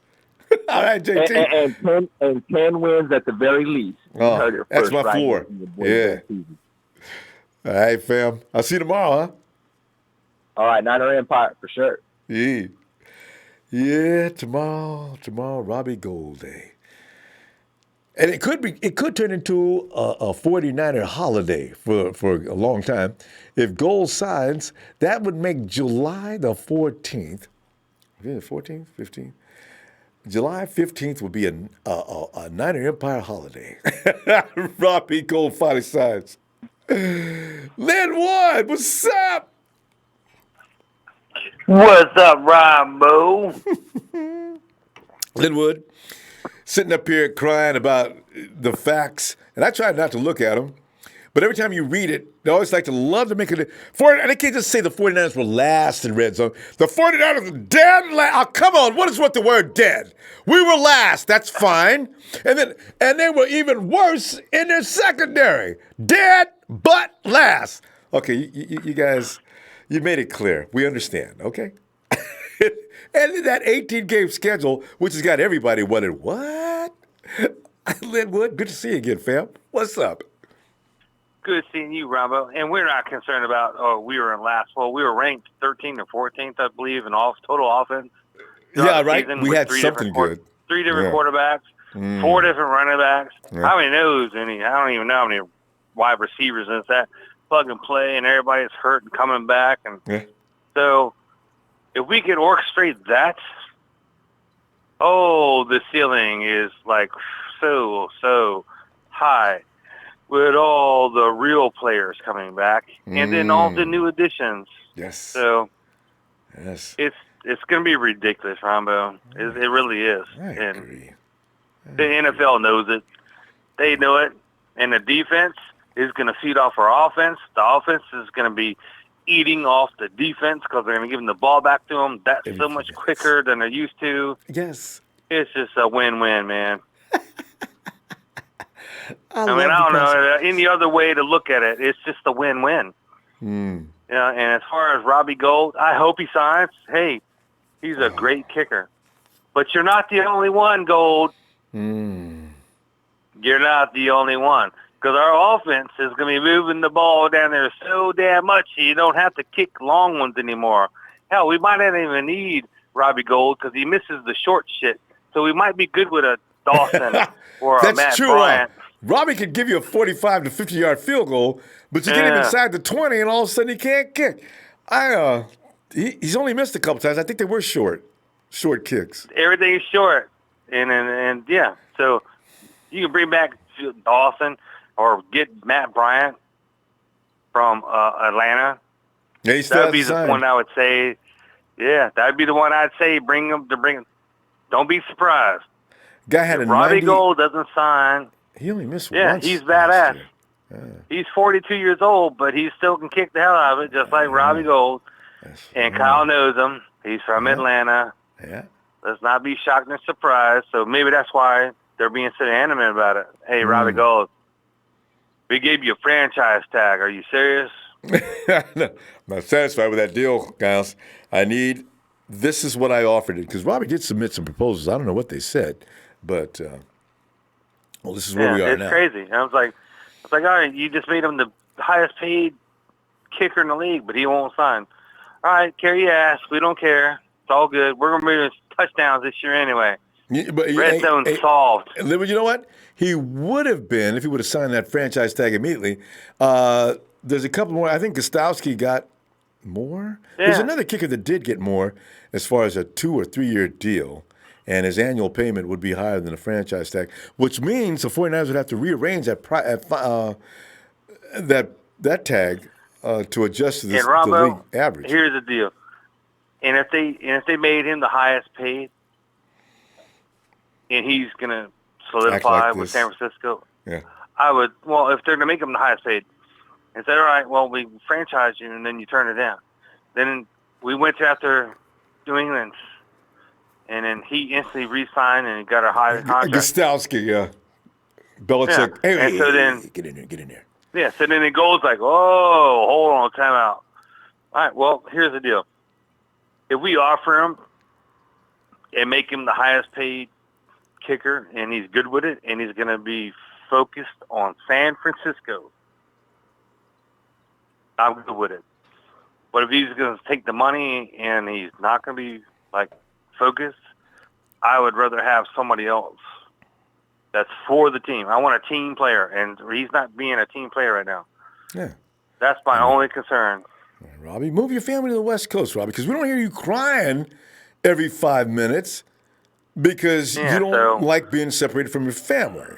So move them out here. I would rather pay Matt Bryant, and he's a really good kicker, whatever money he wants, because he's wanting a big contract too. Yeah, he will. At least I know he's going to be loyal. Yeah. Yeah. Well, Most At least we don't have to worry about him do. shanking something. I mean, this is your job. Yeah. You do what you got to do. Yeah, so at least we don't have to worry about him shanking. Nobody else has signed him this, that. He likes Kyle Shanahan. He's played with him in Atlanta. We'll see how it pans out. And who knows with this Brown kid. I mean, he's got a hell of a leg on him. Yeah, that's... But experience he has none. So who knows? You got to bring in a veteran to compete with him, play with him, teach him some things here and there. That's why I don't want to lose him. See how he plays under the lights. But you don't want to lose him, but you can't. Well, you could put him on the practice squad, but you know what? He could be picked off. Competition. Yeah. It has to be a competition thing. Whoever we bring in, it's got to be competition with Brown and whatever when Gold's gone. If Gold's gone, it's got to be a competition thing with Phil Dawson, Brown. Matt Bryant, Brown, this and that. Yeah, of course. But if we sign Gold, then it's a wrap. Yeah, but you know what? If he signs Red a 3-year zone. deal, otherwise I'm still keeping him Yeah. down. Because Robbie, exactly. You can lose your mind on us any time again. We've seen it, so we're not cutting John. What? No, it's just a precautionary measure. We have to have some type of insurance. Some type of insurance in there. Red zone. Yeah. I think we've solved that red zone. All right, so we had undersized receivers because they do what they do to get down the field. And I think they solved that problem. That's why they brought in Matthews. That's why they drafted a very versatile. He's going to be our, personally in my mind, Kyle's going to make him a red zone ace. Hurd. Because he can run or, i.e., catch the ball. And he's a big physical guy. That's what you need down there in the red zone. Physical people to push people the hell out your way to get to that line, touchdown. And not get PIs called for pushing off. And you do it so well. Big physical guys, just can do it. Debo's can be probably good in the red zone. He's physical. Yeah. Just physical people. Kittle's good down there. Yeah. But all our quick, fleet people, they're not good on getting the 5-yard line, this and that. Nah. Not so good. Except it takes trickery plays to get them Except over. for Trent Taylor, because he has that ability to escape. But we'll see. Yep, he does. Quickness. But that physicality is what they need in that red zone. Once it gets past that 20 to the 15, 10. And they brought some good guys in. Yeah. They brought some good guys in. But we're going to go. It's getting late. But I tell you what, Linwood, tomorrow is Robbie Gold Day, and we'll be looking for you if you got some time, huh? Well, I don't got no time for gold. But I got some time for the rest of the people that are going to join the 49ers. Yes, indeed. All right, fam. Have a great night. Niners! Hey, Ronbo. Yo. I had a dream last night. I passed Jimmy G on the street. Yeah. And as I was walking past him, I said, 13-3. And he spun around and looked at me and said, fuck that. 16-0 because I listened to Ronbo. I like the way you dream. All right. Night, fam. Night, Empire. Night, Linwood. That was clever. Hey, and we go to 007. Boom, boom, boom, boom, boom, boom, boom, boom, boom, boom, boom. Bond. James Bond. 007, where you at, man? Oh, hey, what's up? 007. Hello? Yes, I can hear you. Can you hear me? Yeah, what's up, man? Sorry about that. Yeah. Hey, 007, we're looking tonight as, did we cure our illness of red zone inabilities? And our secondary, are we going to be okay? Have we fixed everything? And also, your feelings on the 18-game schedule, yay or nay? All right, okay. So as far as the secondary, what was the first thing you brought up? A red zone. Red zone? Oh, Yeah. yeah, I think the red zone will take care of that. Anthony Pettis, Dante Pettis is supposed to be lighting things up. So we have George Kittle, the new tight end that was pretty good in college as far as, Caden. being an all-around tight end. Stanford guy, Caden Smith, yeah. Caden Smith. And then wide receiver is just way more talented this year. I think that... And don't forget about Jimmy G out there.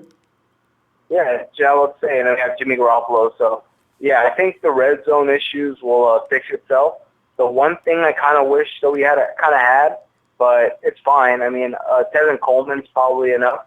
But see, Jeff Tan believes in Tevin Coleman too. Yeah. But what I like to have in an offense is like a big running back that can like eat you up the middle. And I just don't know if we have a guy that's durable enough to do that. But we have 3 guys, which is fine. I like all our running backs. That's the only thing with our offense. And if we had one of those guys, like a Bradley Chubb, I would say, man, our offense is pretty damn, like really unbeatable, can do anything that you ask of it. But yeah, I do think we're going to fix the red zone. 007, I got a question for you. You just made me think about it. You talk about a big guy. Remember we had Earl Mitchell come in on running plays last year to be the fullback? And he'd take that 300-pound body of his and slam it up the middle. It didn't work that well, but do we? I'm talking about running back. Listen, do you know if they could get Contavious Street to hold on to, teach him how to hold on to the ball. Contavious Street runs a 4.5. Even if he runs a 4.6, that's faster than Carlos Hyde. 475-pound bench, 700-pound squat. With that kind of speed, I give Contavious the ball. Even if we're on the 1, I let him go back about 8 yards and let him build up some steam. And watch that truck come driving up the middle. Hey, offensive lineman, just move out of the way because you could get hurt. And let Contavious just run right up the gut. I bet you that would be brutal. Yeah. Now that you say that, it makes me think of something as soon as you say Contavious Street, that we have a lot of good players on the team, not just on the defensive line that's really deep, but just overall on the team. I really wouldn't be surprised if we trade 1 or 2 players before the 53-man cut because we have a lot of good players. And get some draft picks? We won't be able to keep them all, I don't think. So instead of just letting them walk, hey, we have this guy that we can't keep because the defensive line has too many guys that are above him, but he's really good. They'd have to be players already. You'd have to be players already got signed. We'll see. It's a possibility, I guess. Yeah. But as far as secondary, how you were saying, the secondary 6, I think it's good enough. Like Richard Sherman, he's going to be 100% this year, so he's going to be locked down. Yep. Yeah.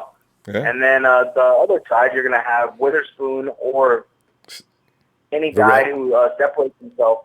Varrett. Yeah. And then, I wouldn't count on anybody because it's going to be a good competition going in camp for that spot.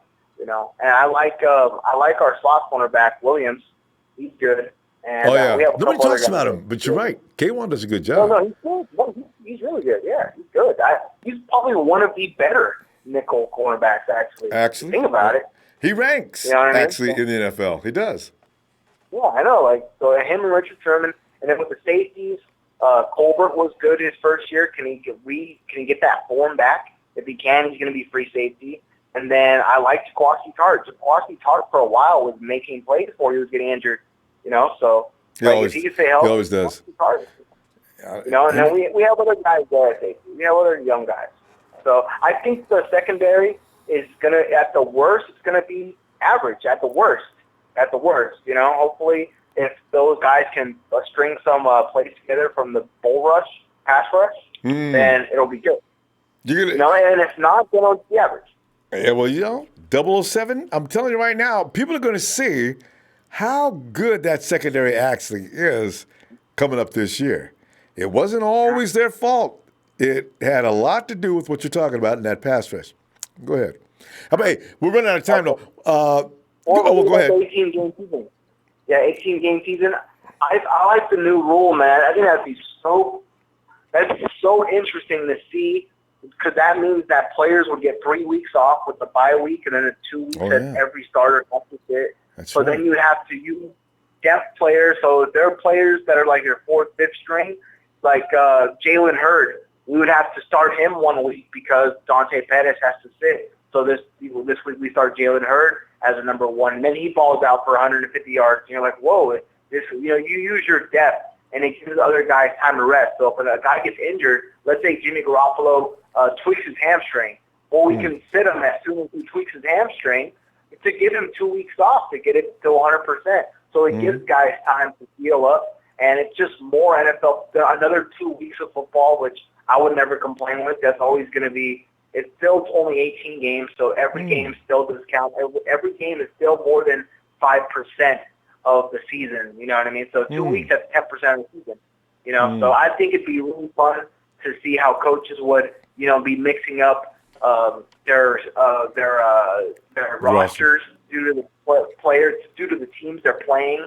So, you know what I mean? If we're playing a team that's really, really, really weak, and like we can beat them with our backup, with any of our backups, with Beathard or Mullins. If like, hey, we'll just use Mullins this week because we're playing the shit team right now.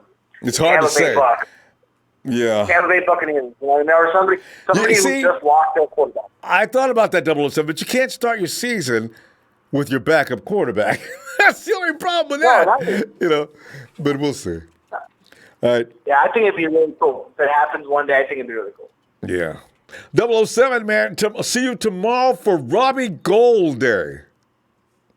We'll see. All right. You got some time.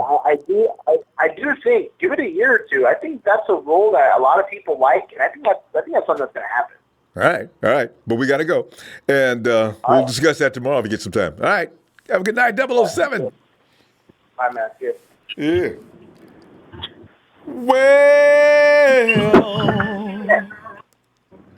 it's a big show.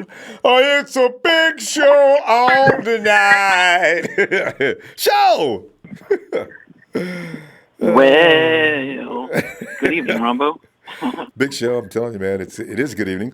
And none of us are going to sleep tonight if we're concerned about the kicking game.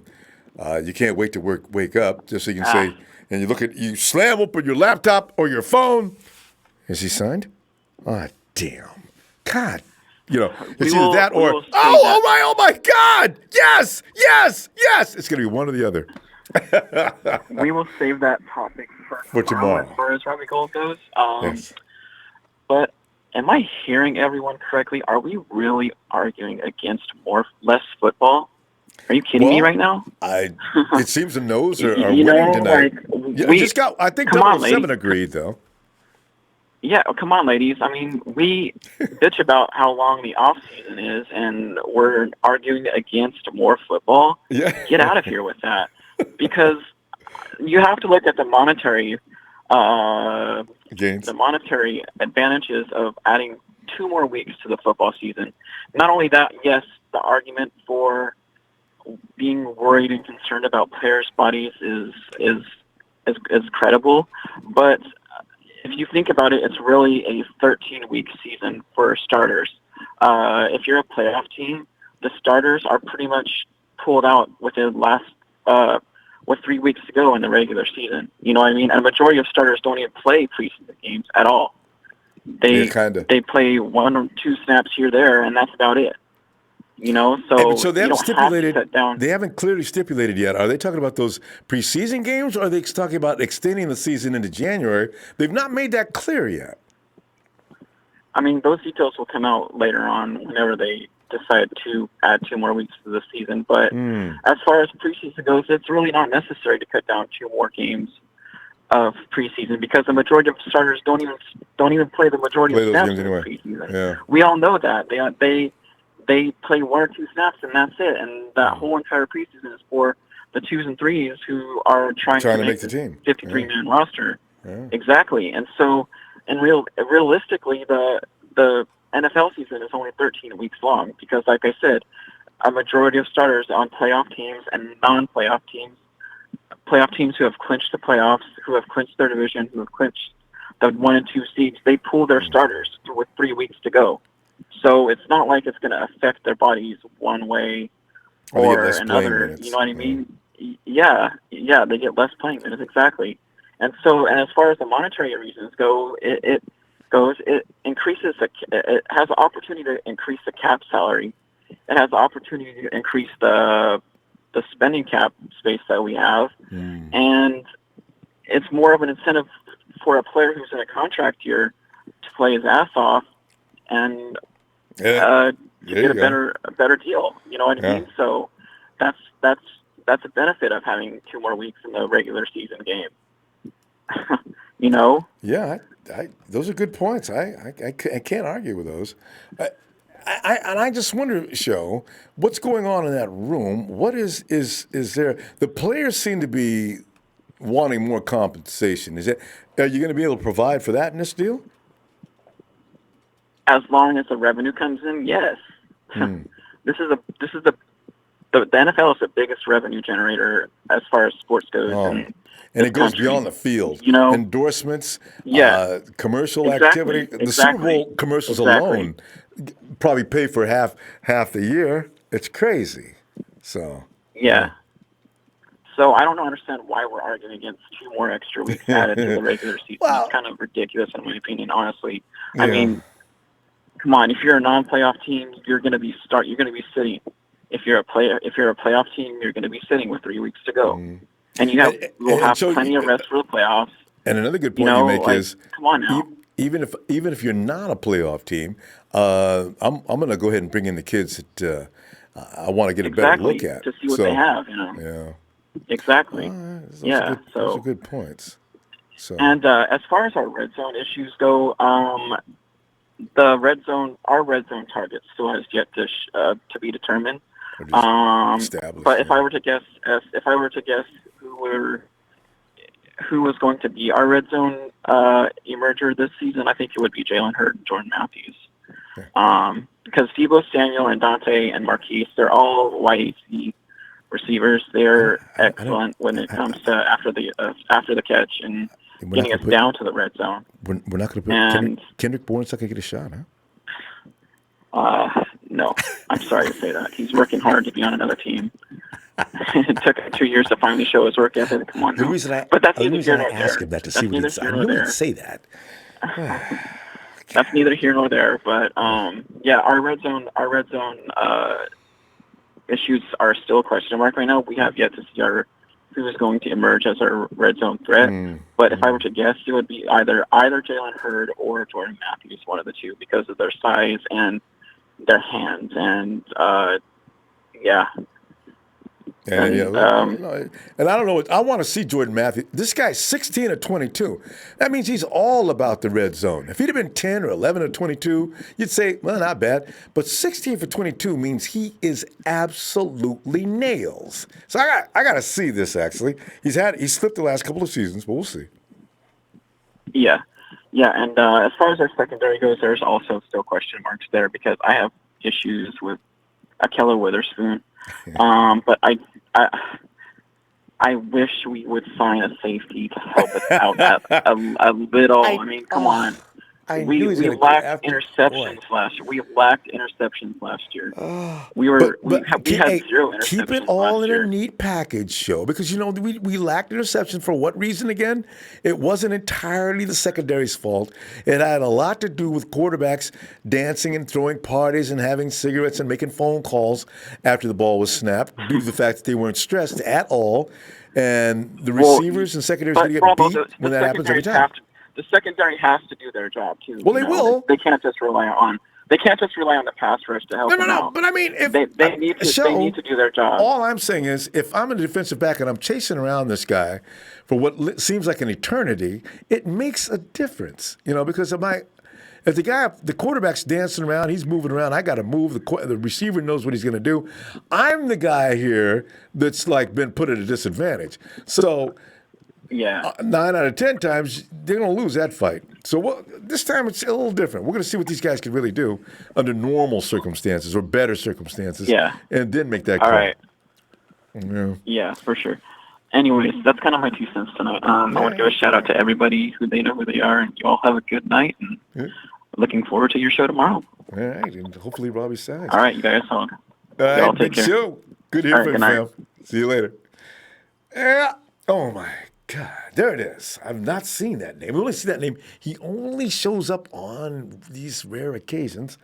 Hey, Hall of Fame coach. I thought we had a Hall of Fame coach in there already.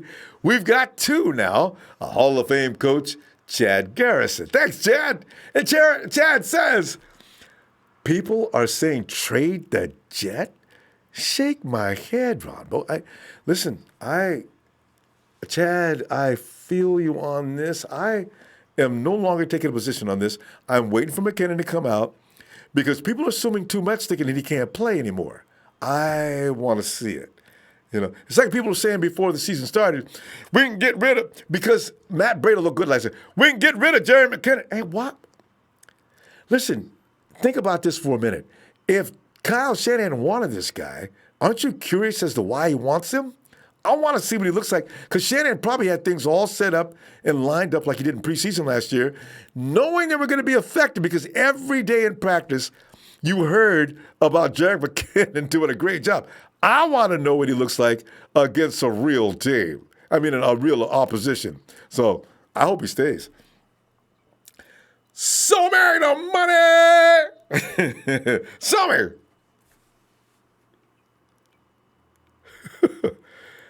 So me the money. So me. Callie Long says, "Hey, Callie, what's up, fam? Zach Kings, yo, what's up? Jeff Tan, Devin Coleman is a red zone answer." He could be, too. I can't wait to see, because Kyle's going to look at he's going to push every button he's got to see which one is the one. And maybe he's going to be out there, 2 or 3 myself. And the more options you have in the red zone, the better. G. Smith, I see the guy. Gee, I can't read it, man. Thanks, G. Smith, guys. Too cool. And there's Tammy McDaniel. Hey, Tammy. This is having a good secondary also helps with the pass rush. Oh, yeah. No, truly. They work hand in hand. But the receiver's coming downfield. So the advantage is to the pass rush. Because as that receiver's trying to develop his route downfield, the quarterback is sitting there. Oh, you want that. You see, and the secondary just says, yeah. But because last year there were several occasions when the 49ers secondary, they did blanket the receivers. And you could see the pass rush, as slow as it was, it helped them out. What happens if the secondary does not have to help the pass rush? They will take care of themselves. Now you got a kick butt secondary. And we seen it when Fangio was here, because those guys in the secondary, back then in them days, they weren't as talented as the guys we got now. So imagine, if you will, a tough front line 7 and these guys. Woo! Niner gang! Come on in, man. Yo, what's up, Ronbo? I'm glad to be on tonight. Yeah, I'm glad to have you, Niner gang, man. As you heard me, I'm sitting there going on and on about the secondary and how they can improve this year. And also, our red zone situation, Niner gang, do you see any improvements in the 49ers' future? And also, how about that 18-game schedule? That's something you like or not? All right, so yeah, I was about to say, let's get the most irrelevant topic out of the way first. I was listening to what Show said about this season, the 18-game season. I feel like we don't need to be talking about it right now, because I don't think it's ever going to happen in the near future. Yeah. Because, or maybe for the next 5, because, like, if you think about it, I know he brought up a good point where he said, it's going to make them more money, and, fans are waiting for the offseason to end and for more games to be played. And, that's great and everything, but I'd rather watch more quality football than more football in general, because I don't want to see the Nathan Petermans of the world and, slinging footballs, into the defender's hands and stuff like that.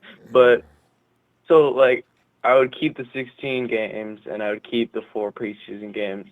But if we were to convert to 18 games, and they eliminate 2 preseason games, like, this is a big if they eliminate the 2 preseason games, and they have 2 preseason games and 18 regular season games, then, to be honest, the first 2 games of the season, depending on the opponent, like, it could work out in a way where, the first 2 games, you can mix in a couple of backups and a couple second-team players, and it could be kind of an audition.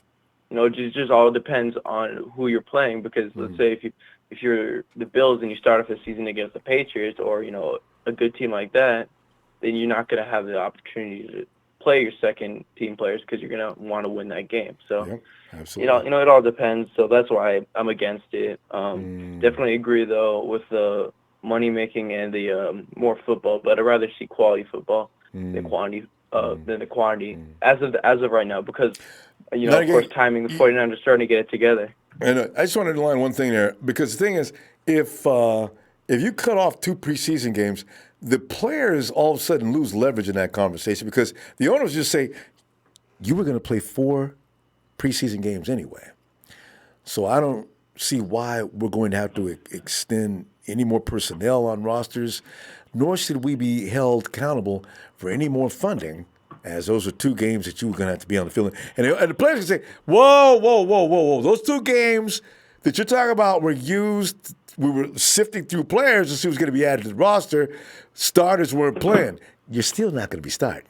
You get to play 16, and 2 games are going to be. And that's where the argument's going to get started. I already see it. That's going to be shouting match for days. So we'll see.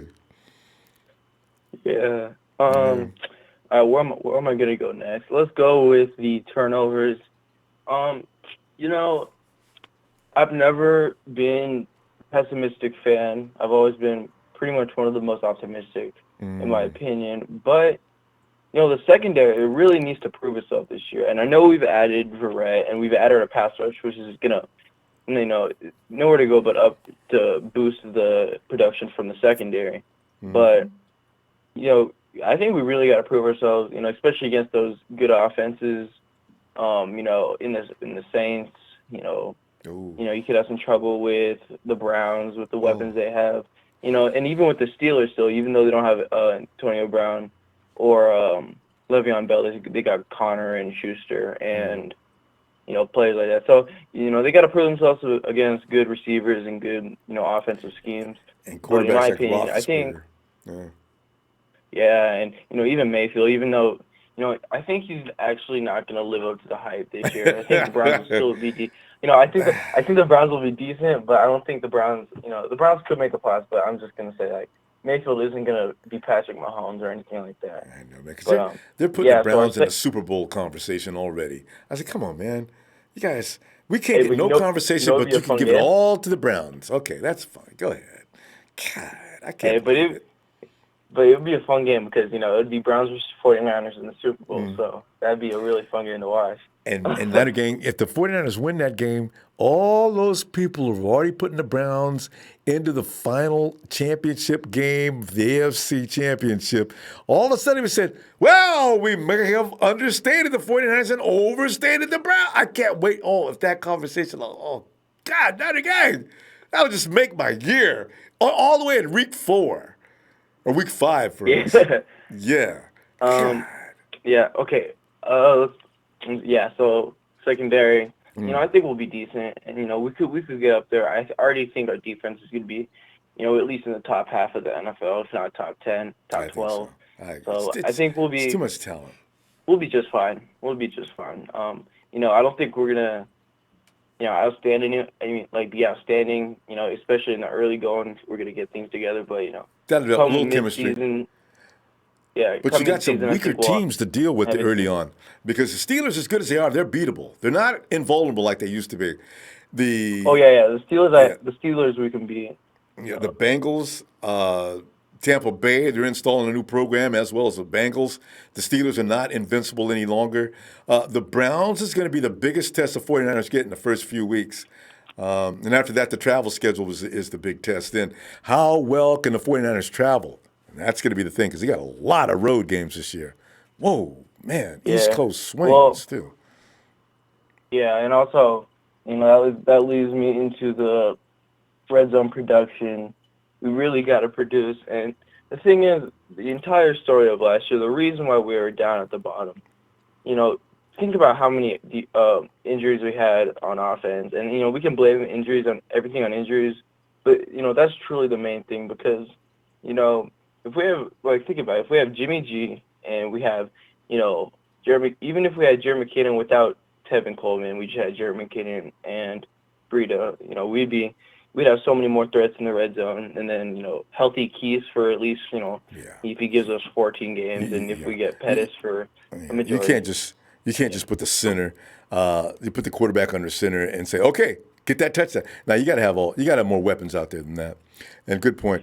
And we have a lot of weapons this year. Yeah, see, that's options is a key. Then again, see tomorrow for Robbie Gould if you got time, man. Sorry, Robbie. I keep going Robbie for sure. Gould. I think Robbie Gould is gonna sign. I have hope. Hopefully. We'll see. All right. Then again, great to hear from you, fam. See you tomorrow, huh? You too, Ramo. Hey, shout out Jerry Fresh. Hey, Jerry Fresh, my dude. All right. Night again. Oh, Demetrius.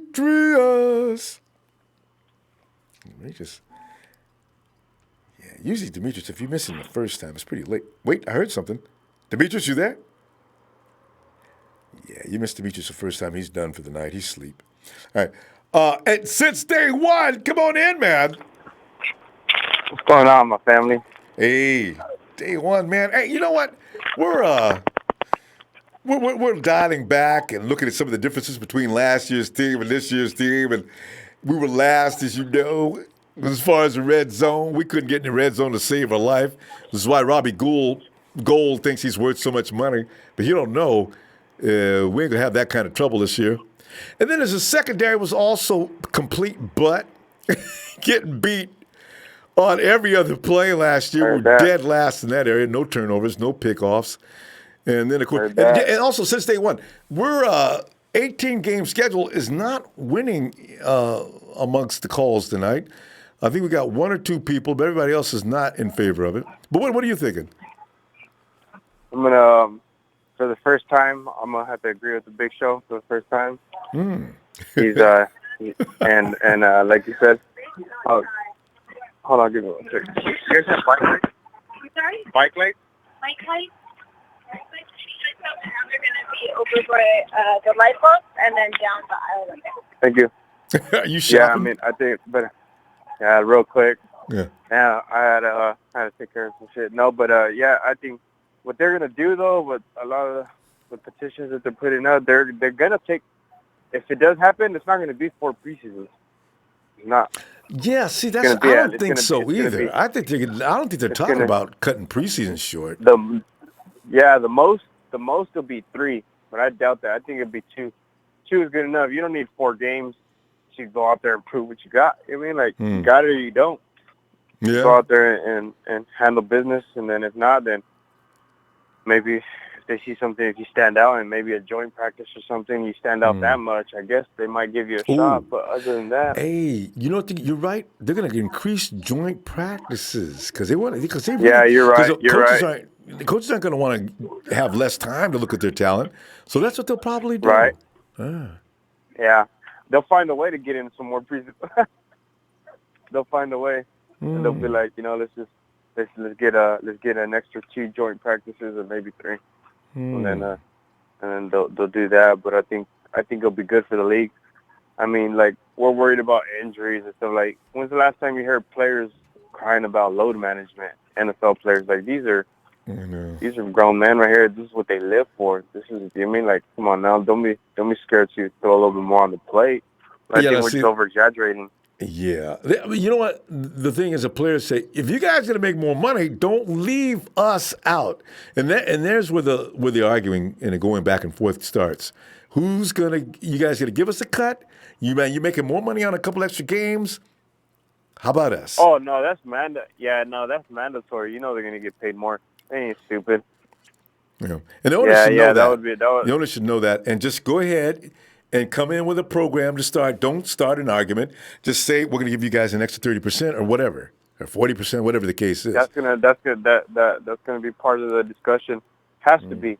Like nowadays with this new day era, like you can't play people no more. Like you can't get away with nothing. Like, and you got people holding out. Yep. And they don't care if they perform or not. They know their worth, and that's it. Look at Trey Boston. He ain't trying to play for nobody. He ain't no fool. Look at Antonio Brown. what he was doing, he was like, "Fuck it, I'm getting paid. If not, fuck y'all." I ain't playing, right? So that's what. And you look at the that's NBA what.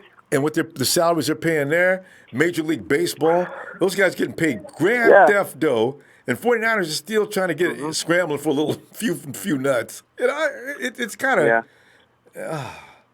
highest revenue in sport. And all those other players who are going to be making more money, they could thank Colin Kaepernick, because all that shit that he stirred up started causing the TV ratings to go down, and now look at the counter. What they're doing now, the counter react. They're like, we're gonna throw some more games in this shit, because now they're like, fuck, they threw Thursday Night Football on Fox on national TV, no cable, because they needed ratings. They cut it out of NFL Network, you know, and so they're doing whatever they can. And since they won, you know, it's so funny though. How about those 2 games? They're only going to play 16. There's going to be those games where the second string quarterbacks will be playing, the second string everybody. Don't the ratings drop unless those games are like for the mark? I mean, you know, it's going to be really interesting how they work around that.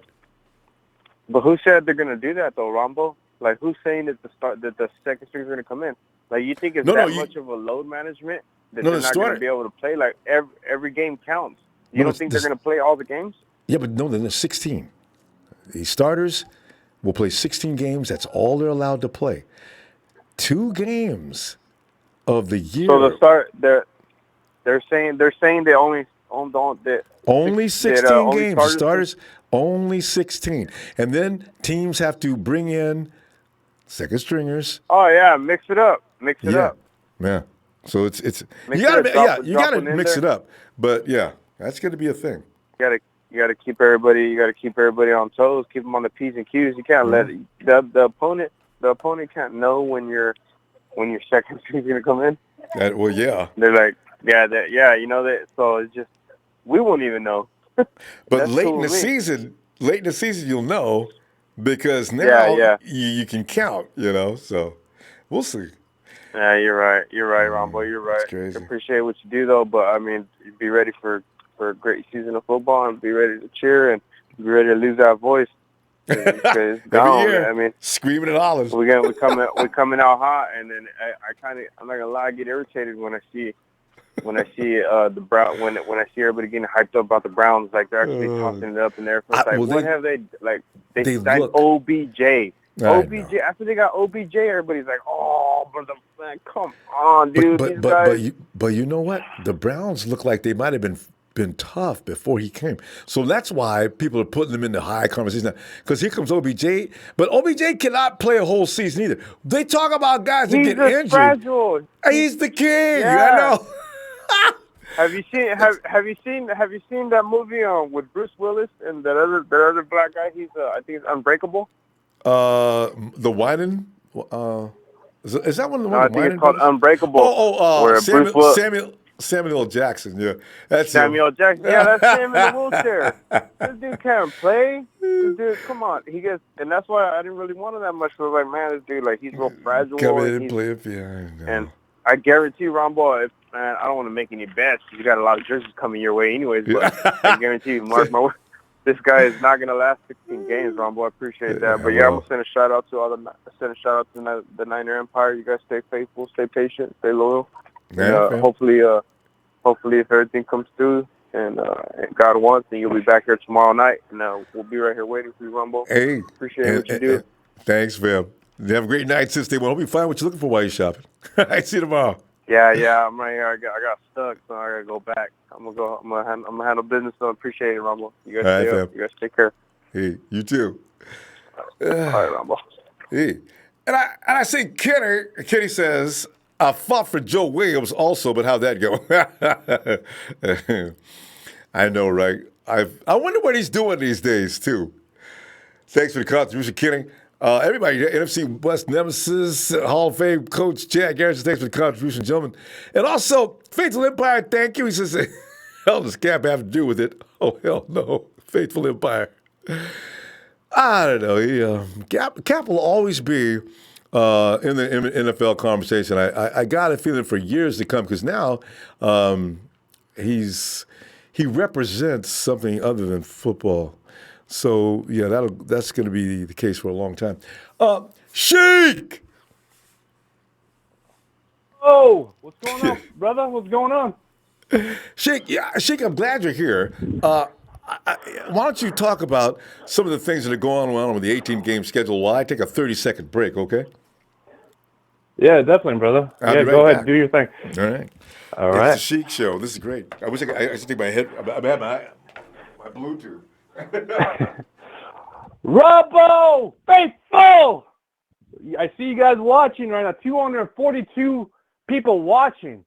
And you guys are not hitting that like, man. What is going on with those likes? I see it. 220 now. If you love the Ronbo Show, if you love your 49ers, you hit that like, hit that sub. You know, I've been one of those guys that's watching back in the day, and I'm hooked. Just like everybody in the chat room, they're hooked. In the 18-game season, we're going to get 2 extra. Oh, man, that'll be exciting for the 49ers to see these talent plays, this young talent coming in, seeing more football. Who cares if they got to get more money? We all love football, right? Red and gold, baby. And I see everybody. Shout out to TNT. Shout out to Nile Fan Club. Shout out to everybody that's putting everything to this show, the crew, everybody, man.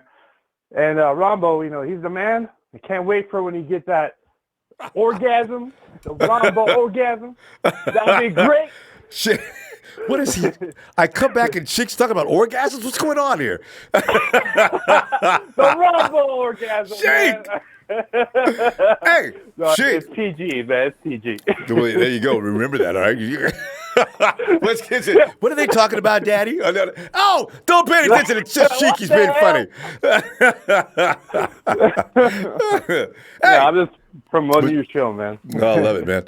Hey, Sheik, and tonight you already know we're touching upon the embarrassment of being dead last in red zone production and dead last when it comes to secondary creating turnovers. And the 18-game schedule, Sheik, are you a fan? What hit upon these things?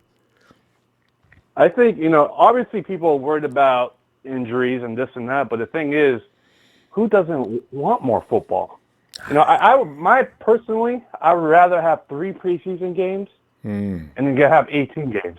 That'd be perfect. Because, like, most of the preseason games, like, most of the guys, the starters, are going to play. Yeah, that's true. So you just need one game. So that's how I look at it. But more games what do you do? What do you do to look at players? I mean, you set up more games with like the Broncos and Texans and everybody like we like to go play with. Or how do you get a good look at some of the new guys? Well, you talking about like the roster? Yeah, because you got to sort through who's worth keeping or not, and primarily that's what you do with the preseason games. But you need another vehicle to in order to make those judgments. If you're not going to use preseason games, how are you going to do? Well, I think you just have to have a bigger 53-man roster. You make it 60. You know, most of the guys you have, might get hurt, but the thing is, you have that fresh body coming in, so we don't have to have 48 suited or something like that. I forgot how many people could be suited. Number. Yeah. So let's put that number higher. So the count of the injuries of the fandom that, you know, losing these players, the great players like your quarterbacks, etc., having the opportunity to play more and have that 2 games, hey, give them the money. NFL, every year, any type of thing, food's going up, prices going up, and you just have to get used to it. Yeah, that's true. You know, that's how it is. Still, the issue remains, though. How do I know who's worthy of me keeping on this team, though? Because you can't really do it with practices amongst teammates.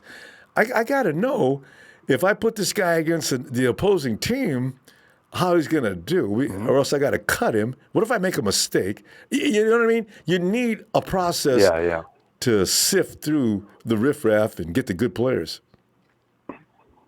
Yeah, I mean, well, it's a high-power offense, but the thing is the opportunity of losing that guy, it is difficult. But at the same time, you know, making the guy happen, who's making the better opportunity to make to this team, you just have to keep them. But these guys are projects you got to be careful with because the guys are made men that know what you could get. For example, the cornerback. You know, a lot of people are talking about Alex Brown corner. You know, he's give him free praise, but we don't know.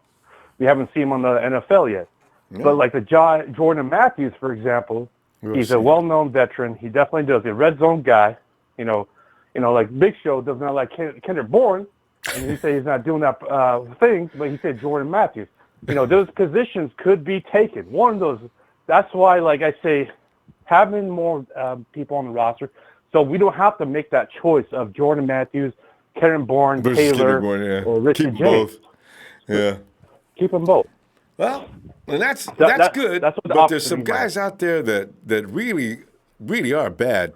And maybe they were bad in week 1 of preseason, and then they come back in week 2 and wow, good thing we didn't get that kid go yet. Look at him go now. Sometimes you need a little time. I guess. Some of these games they schedule away from the television might be enough. I guess you just got to travel around a lot in preseason. I guess that's okay. And then remember that one defensive tackle that he was great in preseason, Purcell. Remember him? He was balling in the preseason, but when he went to the season, he was kind of being the odd man out Hey, later what was on. his first name? Mike? Yeah, Mike Purcell. Mike Purcell. Yeah, I remember that. Yeah, I remember that one year he was just awesome in preseason, and then when the season started, Purcell couldn't play anymore. That was strange. No, there's a lot of guys who are like that. Yeah. That's why, the Malcolm Smith, for example, you got to be very careful if you won't think about cutting him. I see Elijah Lee. He's definitely proven that he should be a starter. I really like him a lot. Yeah, but if he's the promise of being a guy, but you got to have the backup. That's why, the J-Dub bunch might be around. Jimmy Ward. I mean, use a Dub bunch for an example.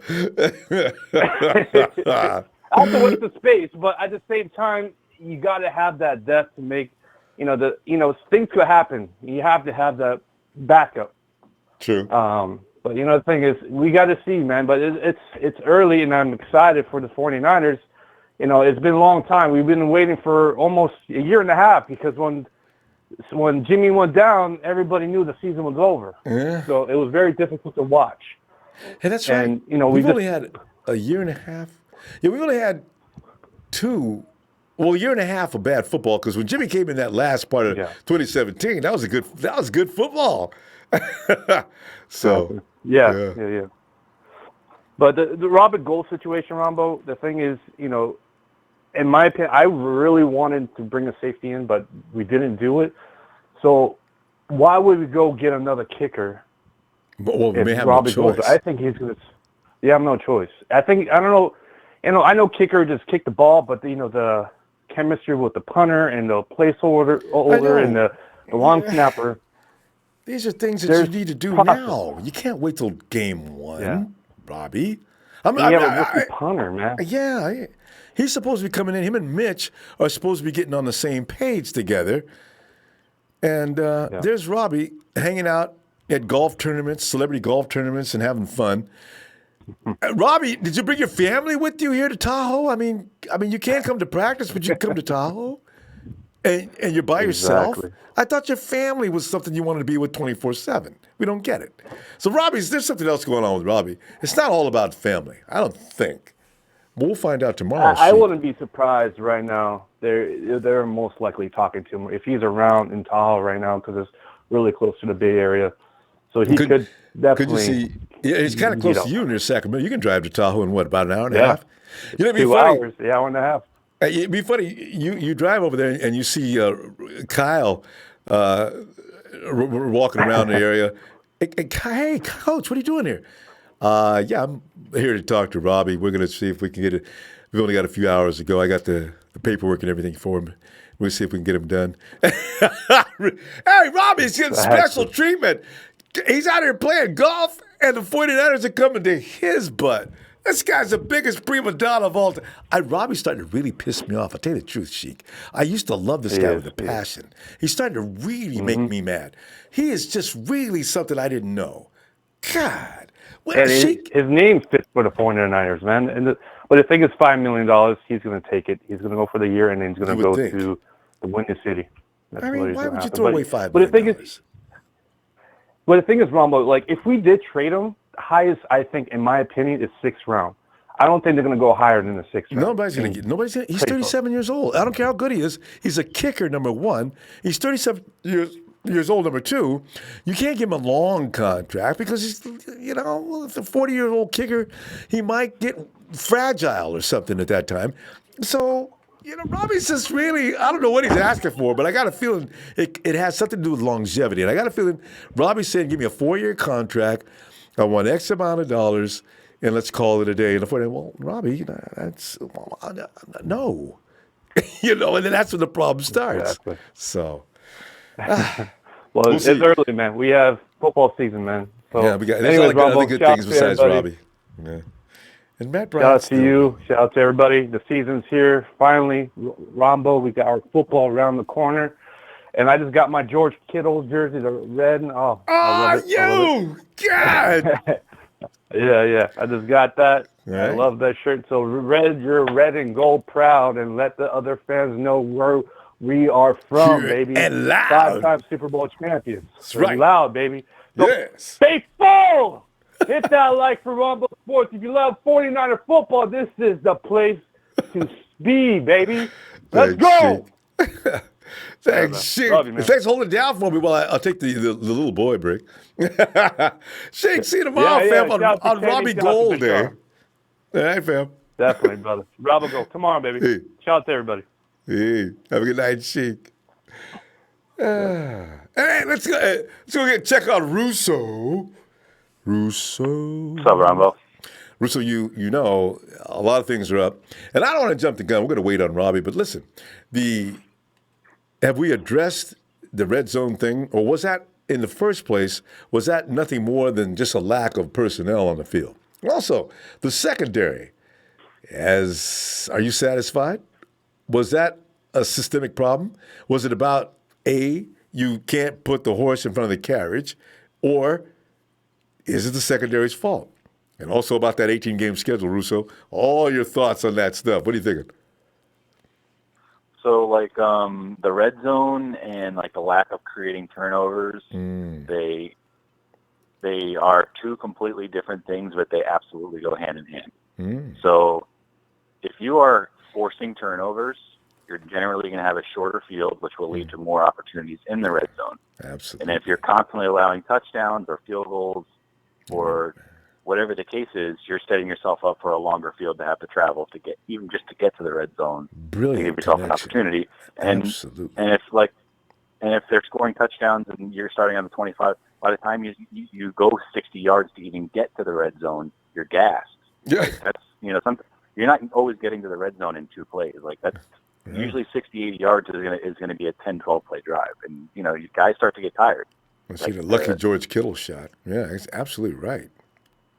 Right. So I think collectively it's all going to improve for multiple reasons. I think reason A being just the upgrades across the board, offensively, defensively, just the whole team has improved. And it's not just, you can't even say one thing. It's literally we've probably improved. Let's just say there's 22 positions. I honestly think we improved in probably 14 of those positions. Probably about 2/3 of our roster has improved from last year. Easily, in my opinion. Yeah. You can almost name the names, and they got to add up to at least that many. I agree. Right. So we improved about 2/3 of the roster. So that should lead to in hindsight, better production in the red zone and more turnovers. And honestly, the defense could theoretically be worse and still create more turnovers because that was a historically bad defense, and there's actually been worse defenses that have caused more turnovers. So I think it was just kind of like a perfect storm, and so I think Jimmy G being healthy, the ball moving more, the offense being on the field for longer periods of time, giving the defense more rest will give the defense the ability to create more turnovers, not being so tired, and those will lead to shorter fields, which will lead to more red zone opportunities. So I think it's all going to kind of go in together. I love the way you connected that, Russo, because a lot of people don't understand not having Garoppolo up there eating up clock and doing the things that the 49ers did when he was out there. It makes a huge difference. Absolutely, and that's why Chip Kelly's defenses were historically bad, because even when the teams were scoring a lot of points, they were scoring so fast too quickly that the defense would go back out, or they would 3-and-out so fast. And that's why when they were winning, even in college, they were winning 45-42. Like, it was just exhausting. And Chip never it's exhausting. He never altered his concept, and he had to know that. He's not stupid. That's just really, you can't bring that to the pro level. Now we know. And as far as like, all right, let's say we're in the red zone. Like, I don't think there's going to be like a go-to guy. Like, I think it's going to be a very super collective effort, and I could see possibly six guys having 4 touchdowns this year in the red zone. Hey, like that'd be nice too. It could realistically happen. Like Tevin Coleman every year usually gets you the 3 to 5 receiving touchdowns. I think his 8? worst year he had. Didn't he have 8? Well, he had 8 touchdowns. I think he had 5. I think he had 5 rushing touchdowns and 3 receiving touchdowns. Oh yeah, something like they that. weren't necessarily all in the red zone though. Yeah, okay, yeah. Exactly. So I think I could see Coleman getting 1 to 3 red zone touchdowns. I could see McKinnon getting 1 to 3. I could see Breida getting 1 to 3. So even if you give them all 1, you know what I mean? And they're like, which I'm saying receiving. I'm not saying rushing. Well, no, right there you've made an incredible impact because teams aren't geared up for running backs in the red zone to do damage. Usually when you're tight end or your wide receiver. So yeah, that's already a huge plus right there.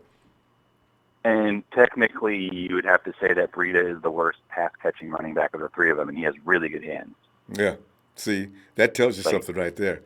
Yeah. So they're all dual threats.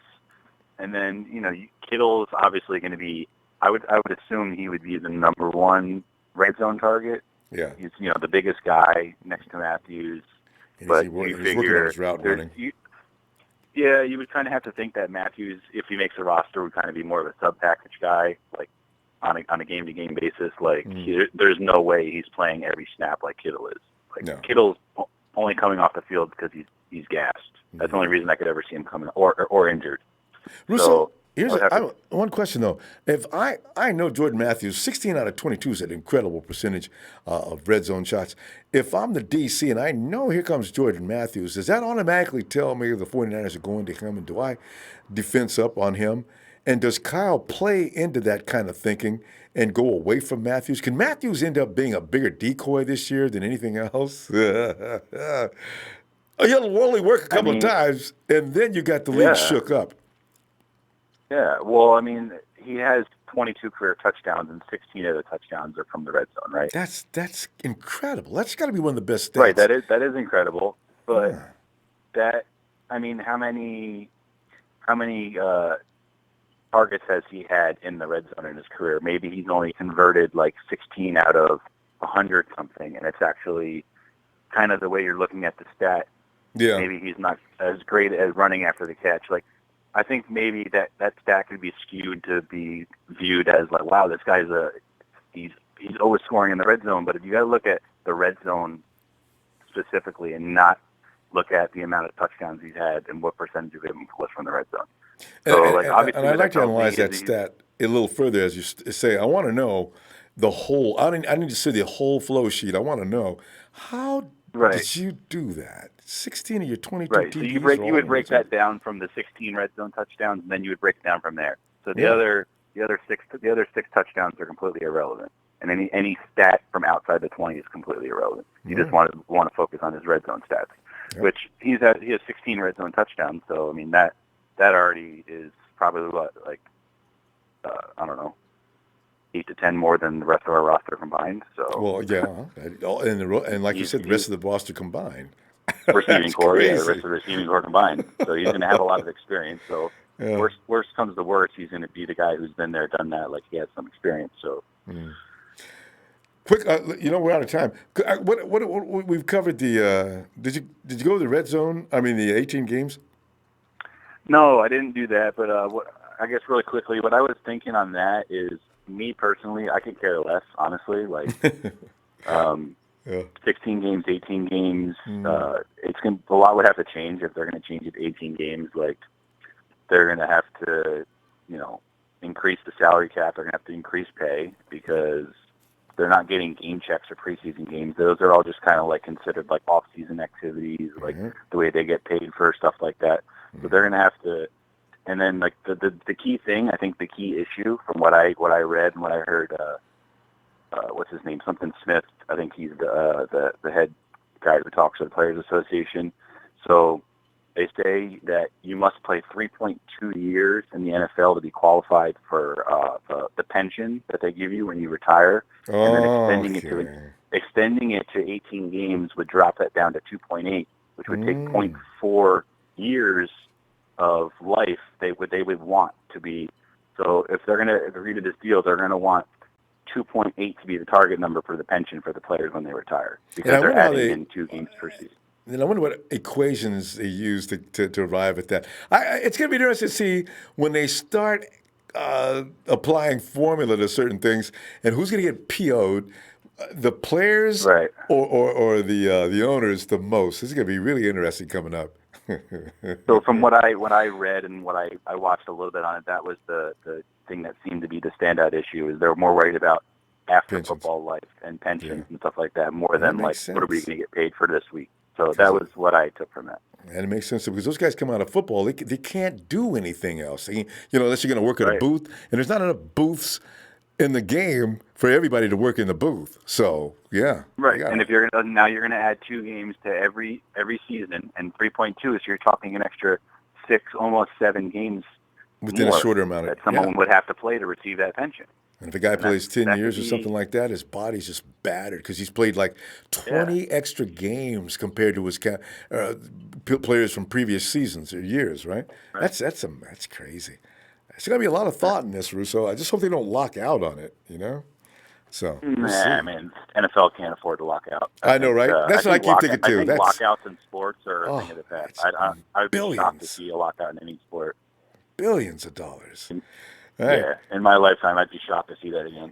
I think you're right, too. I don't think it's going to happen. Russo, they've learned their lessons.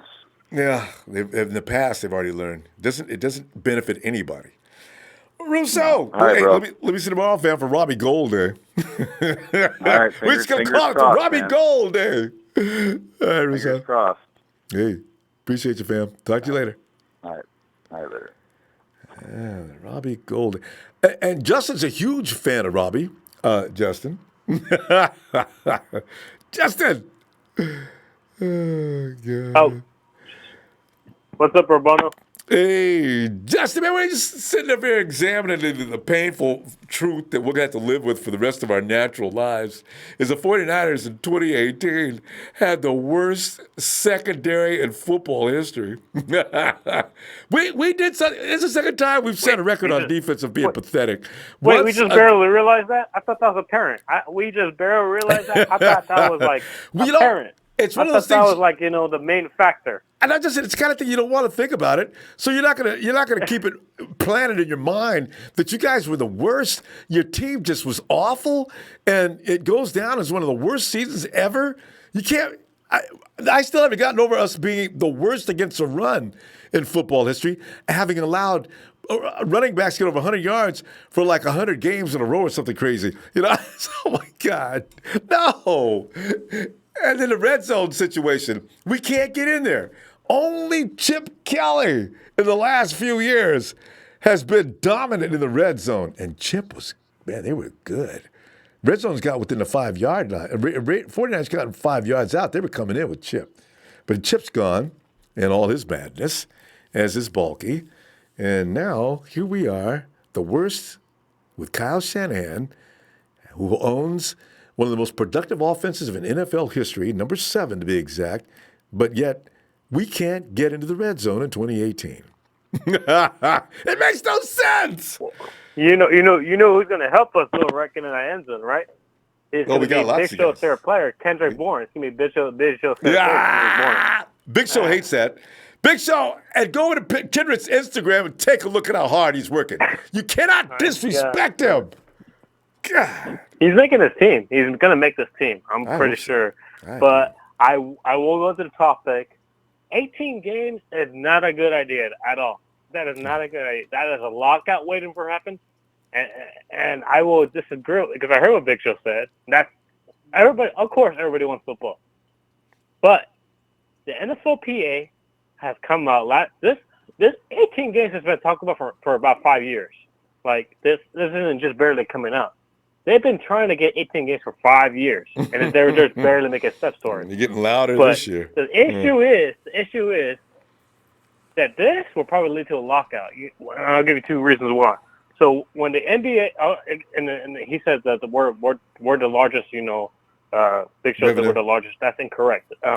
NBA is the NBA's number one. Making more money, and then NBA makes more money than So if we do this, players are going to want more money. The owners will probably get more money, and then the players are going to be like, okay, why are we not getting more money? And that will probably lead to a lockout. And then they're going to want to, and the players are already complaining about playing on Thursday night, Sunday night. They're already complaining about playing on Thursday night. Yeah, so they don't mind. I don't think they mind Sunday night, do they? It's Thursday night. Yeah, they've been complaining about that Thursday for a long night, time. they are complaining about. Last year, they complained about that. So adding 18 games, that's just adding fuel to the fire. That is adding, lockout. That's just not going to happen. I don't see NFL players being like, all right, add 18 games. That's okay. Like, hell no. Justin, games is I enough. don't think the owners would be so brazen as to believe that the players are just going to say, okay. They're probably offering something in exchange for the players to commit to that kind of schedule. Otherwise, that would be insanely stupid. And there's no court in the world that's going to say, well, the owners are right. They could take them to court on that and win. So they've got to negotiate in good faith. They probably offered something. Happen. I don't know what they offered, though. It's not going to happen. I already know because, they don't want to play on Thursday night. They're sure as hell not going to play 2 more weeks because it better be like a 2-week, it better be like a 1 week extra. They just better do something. If they go 18 games, they better do something for the players because these players are already going through hell already. These players are already having CTE problems later on in their lives.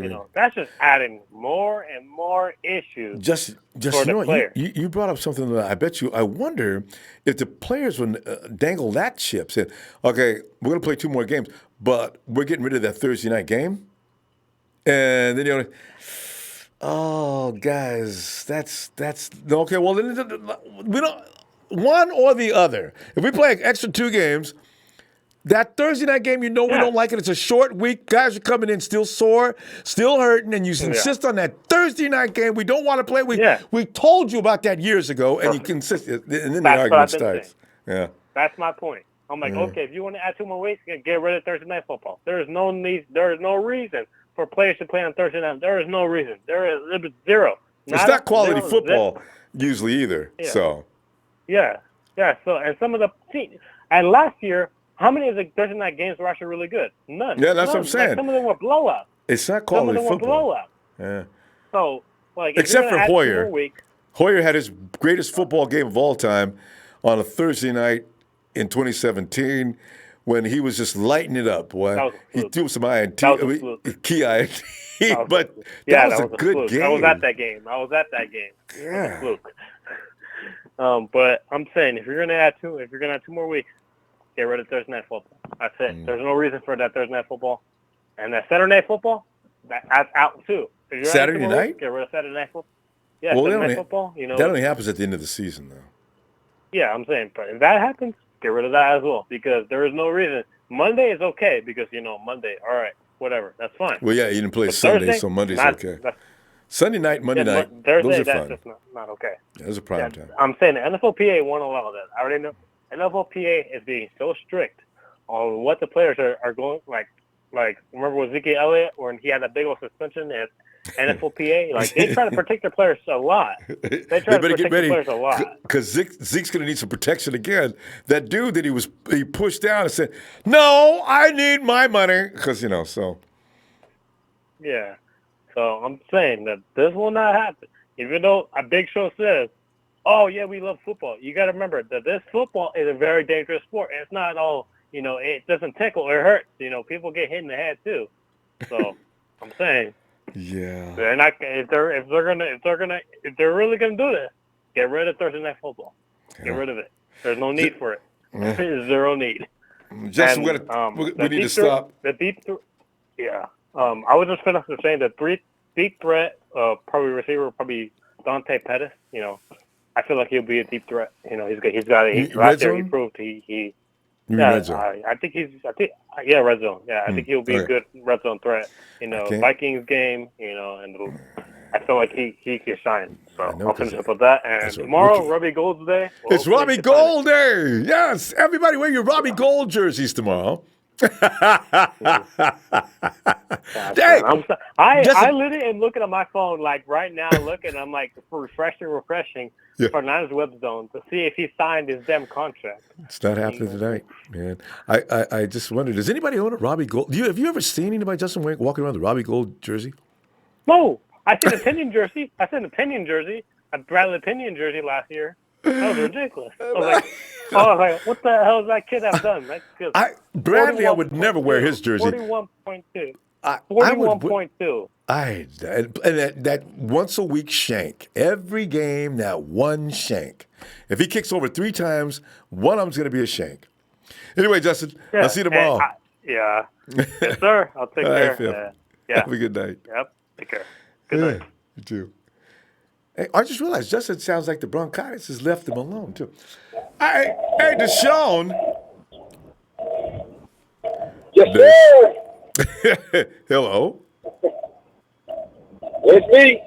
You got an echo going on there, Deshaun, or something. Are you on a speaker?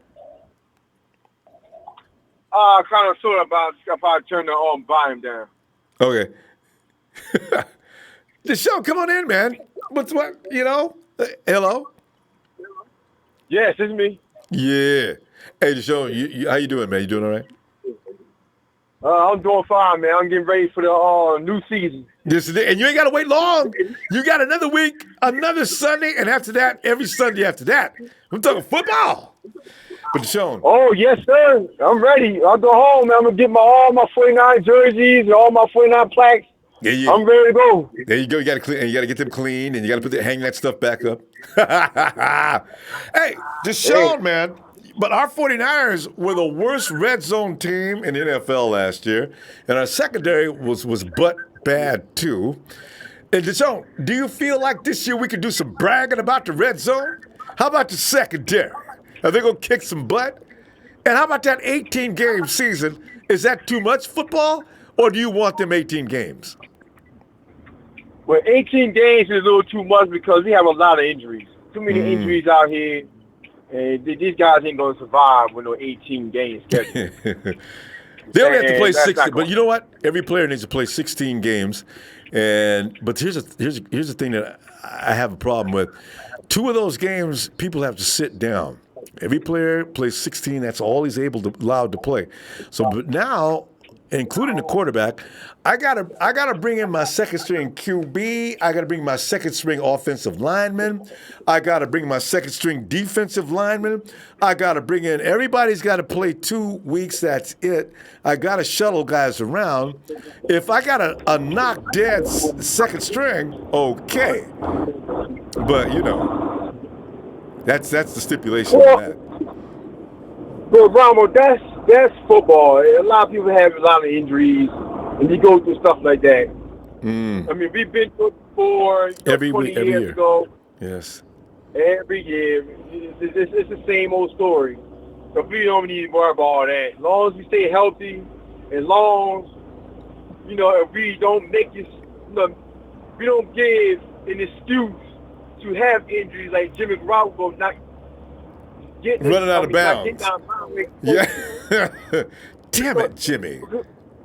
So see, Ronbo, I was watching the 2 years ago when they were playing Chicago Bears. Now, if you look down on the right side of the field where he was getting out of balance, he did the same thing we did in Kansas City.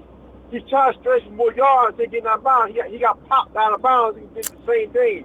So this is the second time he did that. And this time, they really put him out for the rest of the season. See?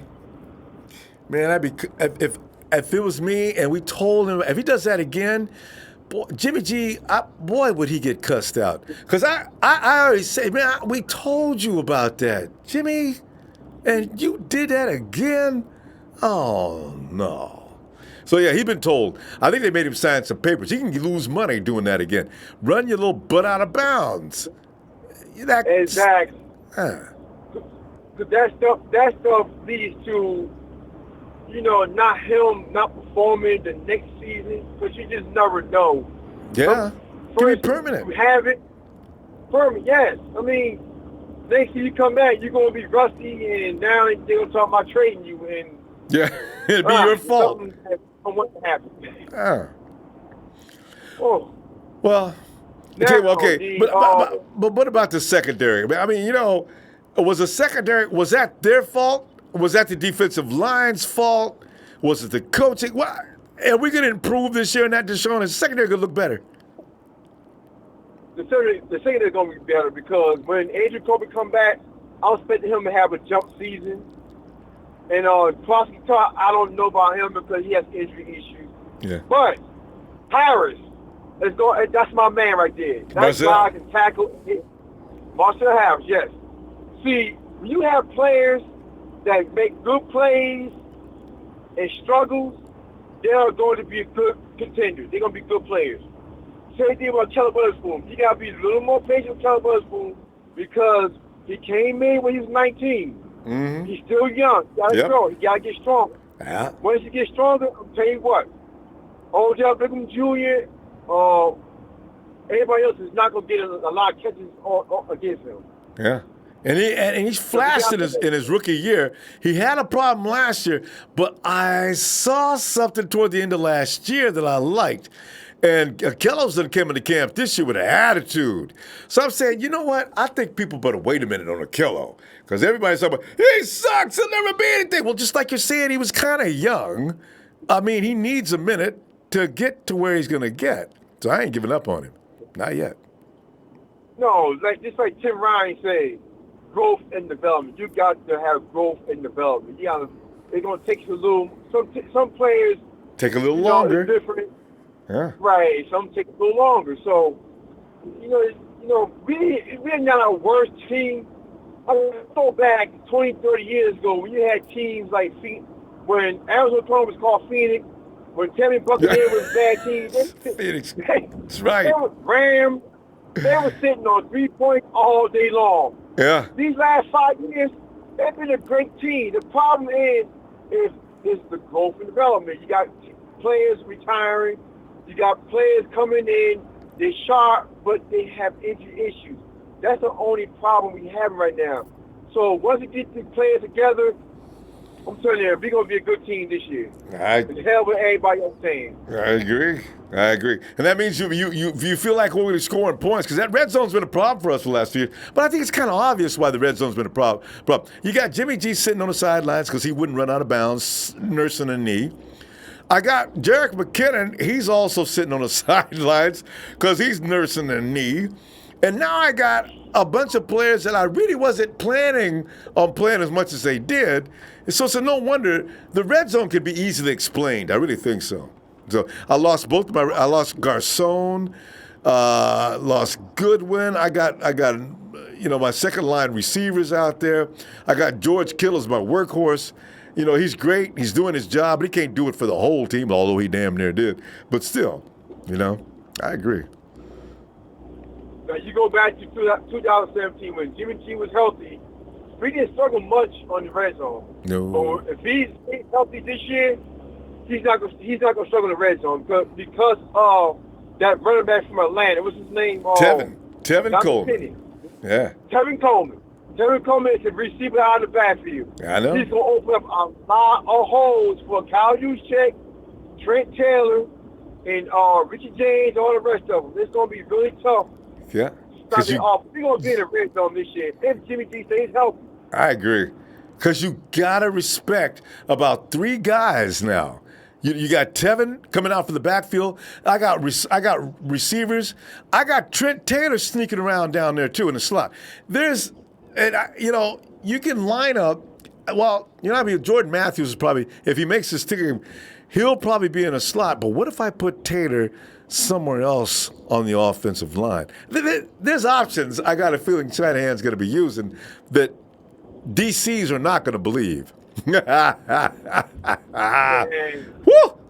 Once again, Josh Garnett always been my good offensive tackle. He's always been. I don't care what anybody says. Every time when you playing against one of the best defensive tackles in the NFL, Josh like gets his butt. Yep. He get in his ass. He got in his ass on Monday Night Football when you shut their behinds out. If you keep him in here this year, I'm telling you what, ain't gonna be a lot of pressure come up that middle. I tell you. It's gonna be like with Joe Montana over the line. Nobody's gonna be getting through nobody. I like Garnett. I think he's better than Person. I want to see. They said he could compete for that job. He's not all the way out there. Not going to renew his contract, but that's just to mess with his mind, so he get out there and work harder. But Ndamukong and Suh, he remembers Garnett when he was in Miami, and also Aaron Donald is still mad, probably because he seems to get mad and stay mad. So I don't know about Joshua Garnett being a flake. I want to see him come back and compete for that job. So we'll see. I agree with you, Deshaun. Definitely do. That's what I work to it. But Lincoln Thompson, he's only good. He's a very good run blocker, but I don't think he's a good pass protector. Well, you know what? Stats-wise, he did pretty good last year as far as pass protection. Better, he's another player that's come along since we got him from Detroit. He's a lot better now than he was. He's another guy that probably just needs time to develop. Because, what is he like? Third, fourth-year player? Yeah, they picked up his option last year. So he's still a really young player and early into his career. I want to see what he looks like this year and beyond, because that dude is a strong man. So. Ronbo, man, 4 years, that's enough, man. Well, no, I'm saying is. He picked up early. No, but see, the thing is, he picked up on it. He wasn't that bad last year. The amount of pressures, I think he allowed 1 or 2 sacks. It wasn't him. McGlinchey got 8 up on the sacks. No, Person was the best we had as far as avoiding sacks. I think he allowed maybe 2. Thompson wasn't that good. He was good at run block, like you say. Thompson was number 3. Staley, of course, was awesome. He allowed maybe 1 or 2. But yeah, 49ers, it's Thompson and McGlinchey that allowed the most sacks, as I remember. So. Well, McGlinchey, I think he's going to be a star. He's a rookie. He's allowed. He's a rookie, yeah, but I think he's going to pick up on that pass protection. Yeah. He's too darn good. I saw him in those replays. He's too darn good. I think this year he's going to fall. And Deshaun, don't you love it? Here's a dude that will run all the way down the field with his running back behind him. Whoa! Yeah. He my guy, McIntyre, right? Yeah. McIntyre, he'll come out, boy. He'll pancake you words right away. He'll be a bubble. Now, that's a road grader. He escorts him not just a few yards, all the way down the field. Mostert must have said, I ain't never seen nothing like this, but I'm going to stay behind this hog all the way down the road, if that's the way it is. And boom, into the end zone. Raiders get knocked out right and left all the way down the field. Oh, God, that was such a rush. Oh, yeah. One more thing, though. I was rewatching the game this morning when the 49ers were playing the Rams in that championship game, and I think it was Bubba Parrish drew one of those linemen. Oh man, he just drew him about 5 yards forward, and Robbie Craig was just shaking the bacon right up their hole as they were doing those counter blocks. I said, oh man, well, that's football. Deshaun, man, hey, good to hear from you, fam. If you got time, Robbie Gold Day. So Robbie Gold Monday, I'll be looking for you. Oh, yes. We're talking about Robert Gold. Tomorrow, after we see what decision he makes. Yeah. All right. Yeah. So, great to hear from you, fam. Have a good night. Good to hear from you, too. Thanks, fam. All right. All right. Yep. And so, as the sun slowly settles in the west, we bid Robbie. God, Robbie, are you serious right now? Come on, man. And Brian Combs says, Ronbo, dude, if we don't win the NFC West, I know, right? That team, it just looks like it's got so much personnel, and you got the right guy for the offense, and the defense can take care of itself. I'm not even worried about that D. And Joey Mahoney.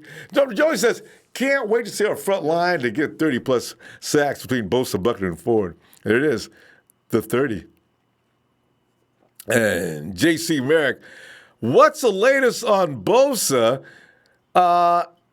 He and Debo have not signed anything. Hopefully they'll.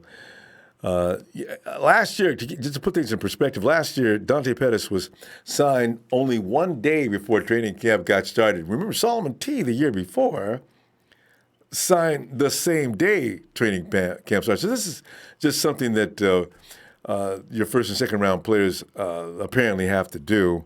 They're represented by an agency that's kind of scary, so I don't know how long this is going to last this year, but it's going to be probably a little difficult unless Parag pulls off some kind of a something special.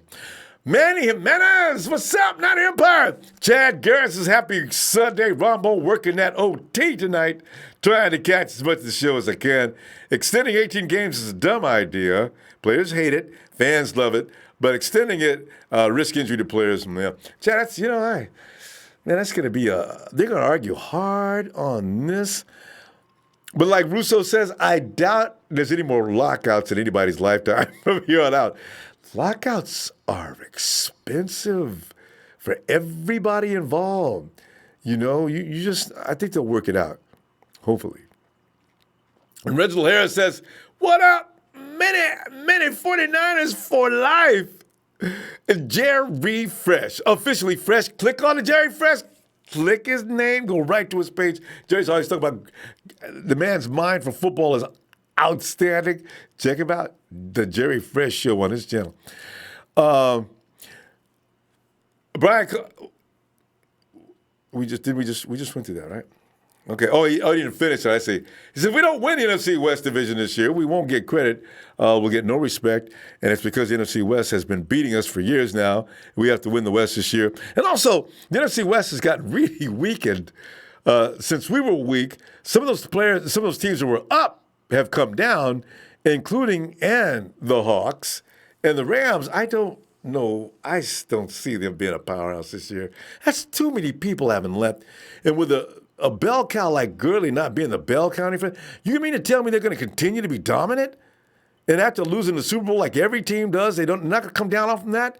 They still need to dominate? I don't believe it. Van Life 1, 2, 3s, what good, Ronbo, and my Niner fam. Check it in, y'all. Van Life, good to see you, fam. 49ers and Rockets Rider. Niners! Lou Ramos. What it do, Ronbo? Get him, hey, get him, boy. Is that you, man? What's up? Nello's Productions, it's a 2-game preseason. Okay, Nelson has got the details here. It's a 2-game preseason and 18 regular season. That is the same way our regular season and preseason is set up now, except 2 of the preseason games count for regular season. Okay, so it has been confirmed that they are talking about knocking that preseason schedule back too. Okay. And if that be the case, actually the players would have less leverage as far as extending benefits and monies.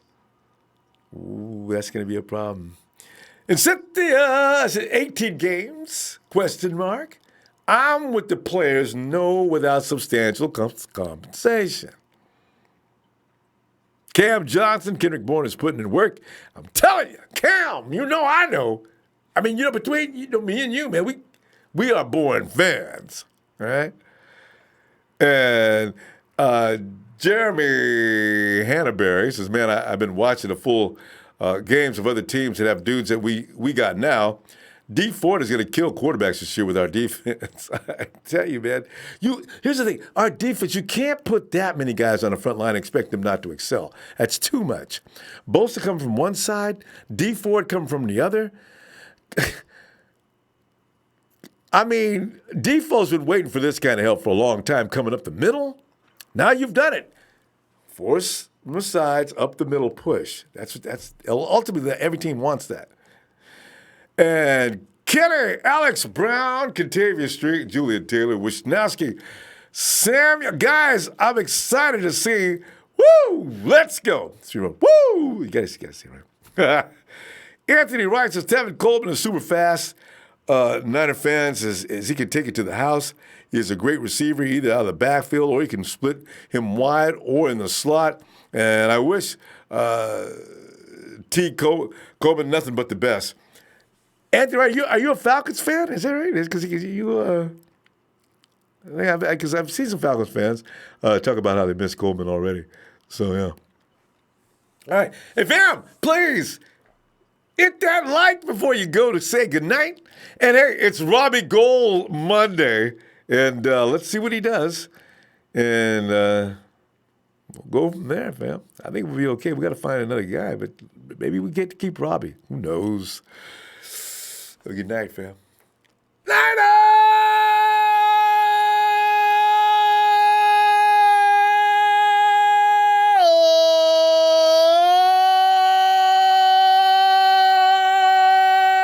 Night, Lisa. She's probably hollering with me.